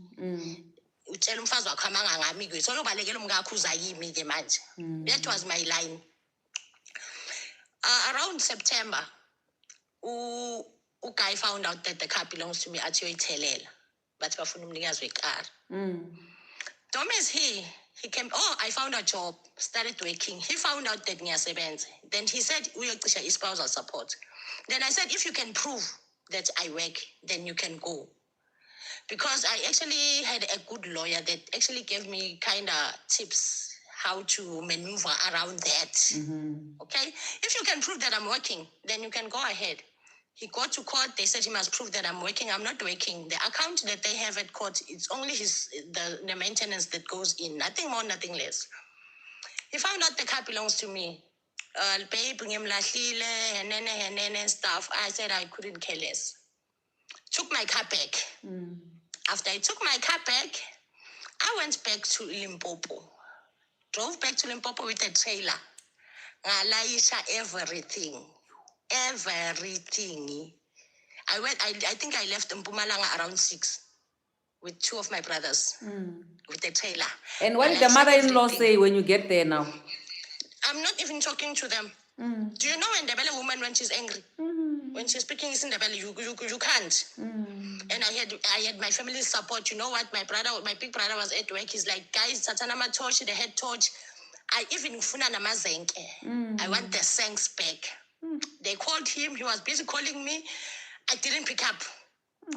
I took down the house from top, but I took out the furniture first into the trailer. Then I took out the house from the top, took everything. I left the walls. When on my way back, then I called him. Since well you can afford having 2 wives, that means you can afford to finish the house. Then he literally went and applied for a divorce. That's where I wanted him. When he applied for a divorce, then they said we must share. By the time he wanted to share, I already sold the car. I no longer have a car. I don't even have the money in my account. When they asked me where the car was, then I said the car was in an accident. It's written off. I don't have the car anymore. Then we had to sell the house, the stand. Let's say the stand, actually, because it was only walls. We had to share the money for the house. I got the money. After I got divorced, then I put down on a new stand here in Mpumalanga, built my house. I have a 4-room, even though it was a downgrade from what I had. I have a 4-room that belongs to me. But my biggest fear, I no longer want to date. I'm scared of dating. I'm scared. I can date a guy for 3 months, but usually, once our name is call or our name call ebusuku, it's an issue. Why can I pick up? No, so my biggest issue is that. Then now, somewhere this year, I think around February, he texted me saying he's made, he's learned his lessons. So can you please try again?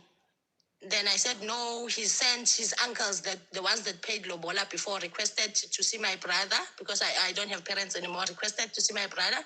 My brother replied to them without telling me. He came back after he said, oh, I forgot. Around February, I got a letter at my house address. And he's like, oh, your ex-in-laws requested to see me to talk about you guys getting back together. Their son wants to apologize. He's willing to repay all the money that you guys have lost. And then I said, no. But if ever when we are full, you can write the letter yourself and return it and tell them. In all of this, my lesson was, I've lost everything, but I actually regained myself.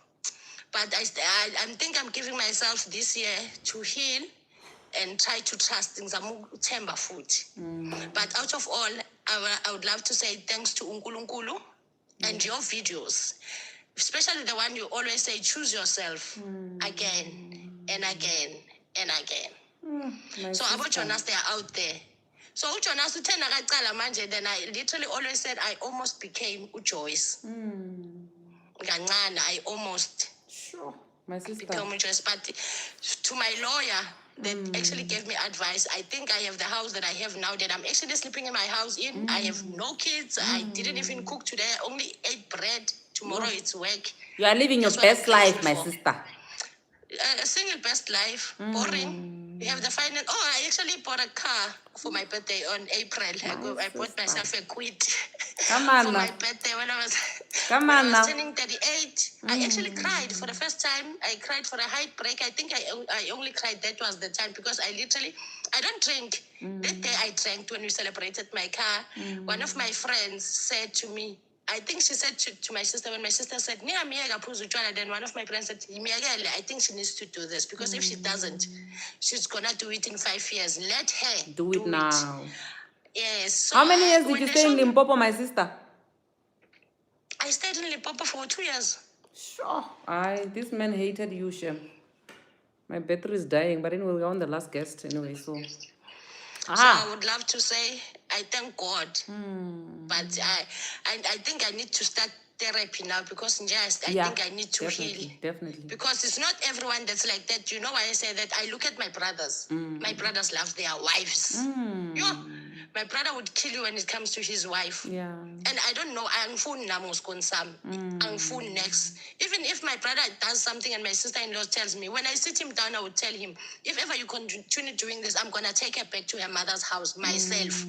And if she returns, I'm gonna beat her. And I'm gonna help her take everything that you have from you. So don't push me to that corner to show you who I love the most. I'm your sister, but I love women more. Sure. I know, my So sister. this was my story. This is a beautiful for ending. today. I love it. I love it. I love Yeah. it. And I think it's a big lesson for a lot of people. You know, there's a lot that we can take out of your story. First of all, don't ever leave your job for a man. It's not a sign of love, especially somebody who's not even going to take care of you. I think Tab said something so profound yesterday where she said that if your job is to take care of a household, if that marriage falls apart, are you going to use that are you going to use that job experience to apply for another job now? If the answer is no, then you're not supposed to be doing a job that you are not getting paid for. So you should only do jobs that when you want to move from one job to another, you can use the reference from the previous job to do the new job. So that one that requires you to just be pouring into a ditch that is not filling up, it does not favor you. Anything that requires you to take from yourself to disarm you, it is not good for you. So sometimes the signs of hatred, they show them from the beginning. What they want is to destroy you and to keep you there so that you can just be their puppet, be their doll. So don't let that happen. Signs of hatred are mostly there even in the beginning. It's not everybody that comes out of situations, my sister. And when I see people who have actually come out and they are flourishing and they are doing what you are doing, I absolutely thank God and I glorify the name of the Lord for such people. What a time to be alive. You know, for me to hear somebody saying I watched your videos and I came out and I'm actually flourishing, that gives me so much joy and it makes me just so humble. So I really want to appreciate you for sharing your story and I wish you all the best with your future. And I know that if you focus on the therapy, my sister, I'm telling you, you will be strong. You will be a soldier like me where you date, you love with all of your heart, you give it 100. And if actually like oh, okay, sorry, mfana, sorry. Check. You'll get there. And you will not have to worry about being scared about anything. Just keep on doing what you're doing. It's helping a lot of people out there. I'm one of them. I can testify for that. Yeah, no problem, my darling. Thank you very much. Thank you so much. I appreciate that. Thank you, guys. Good night. It's Monday. Hey, yes, it's Monday. Christmas. I see Mama Yo saying she wants to come to the podcast. Please do come to the podcast, my sister. And yeah, we shall see each other tomorrow, guys. I promise. I see there are 14 people who are waiting on the line. Tomorrow we'll do the live again at 7. Those who are here waiting, come and join tomorrow and share your stories. For now, good night. I love you. God bless you. Good night. Sharp.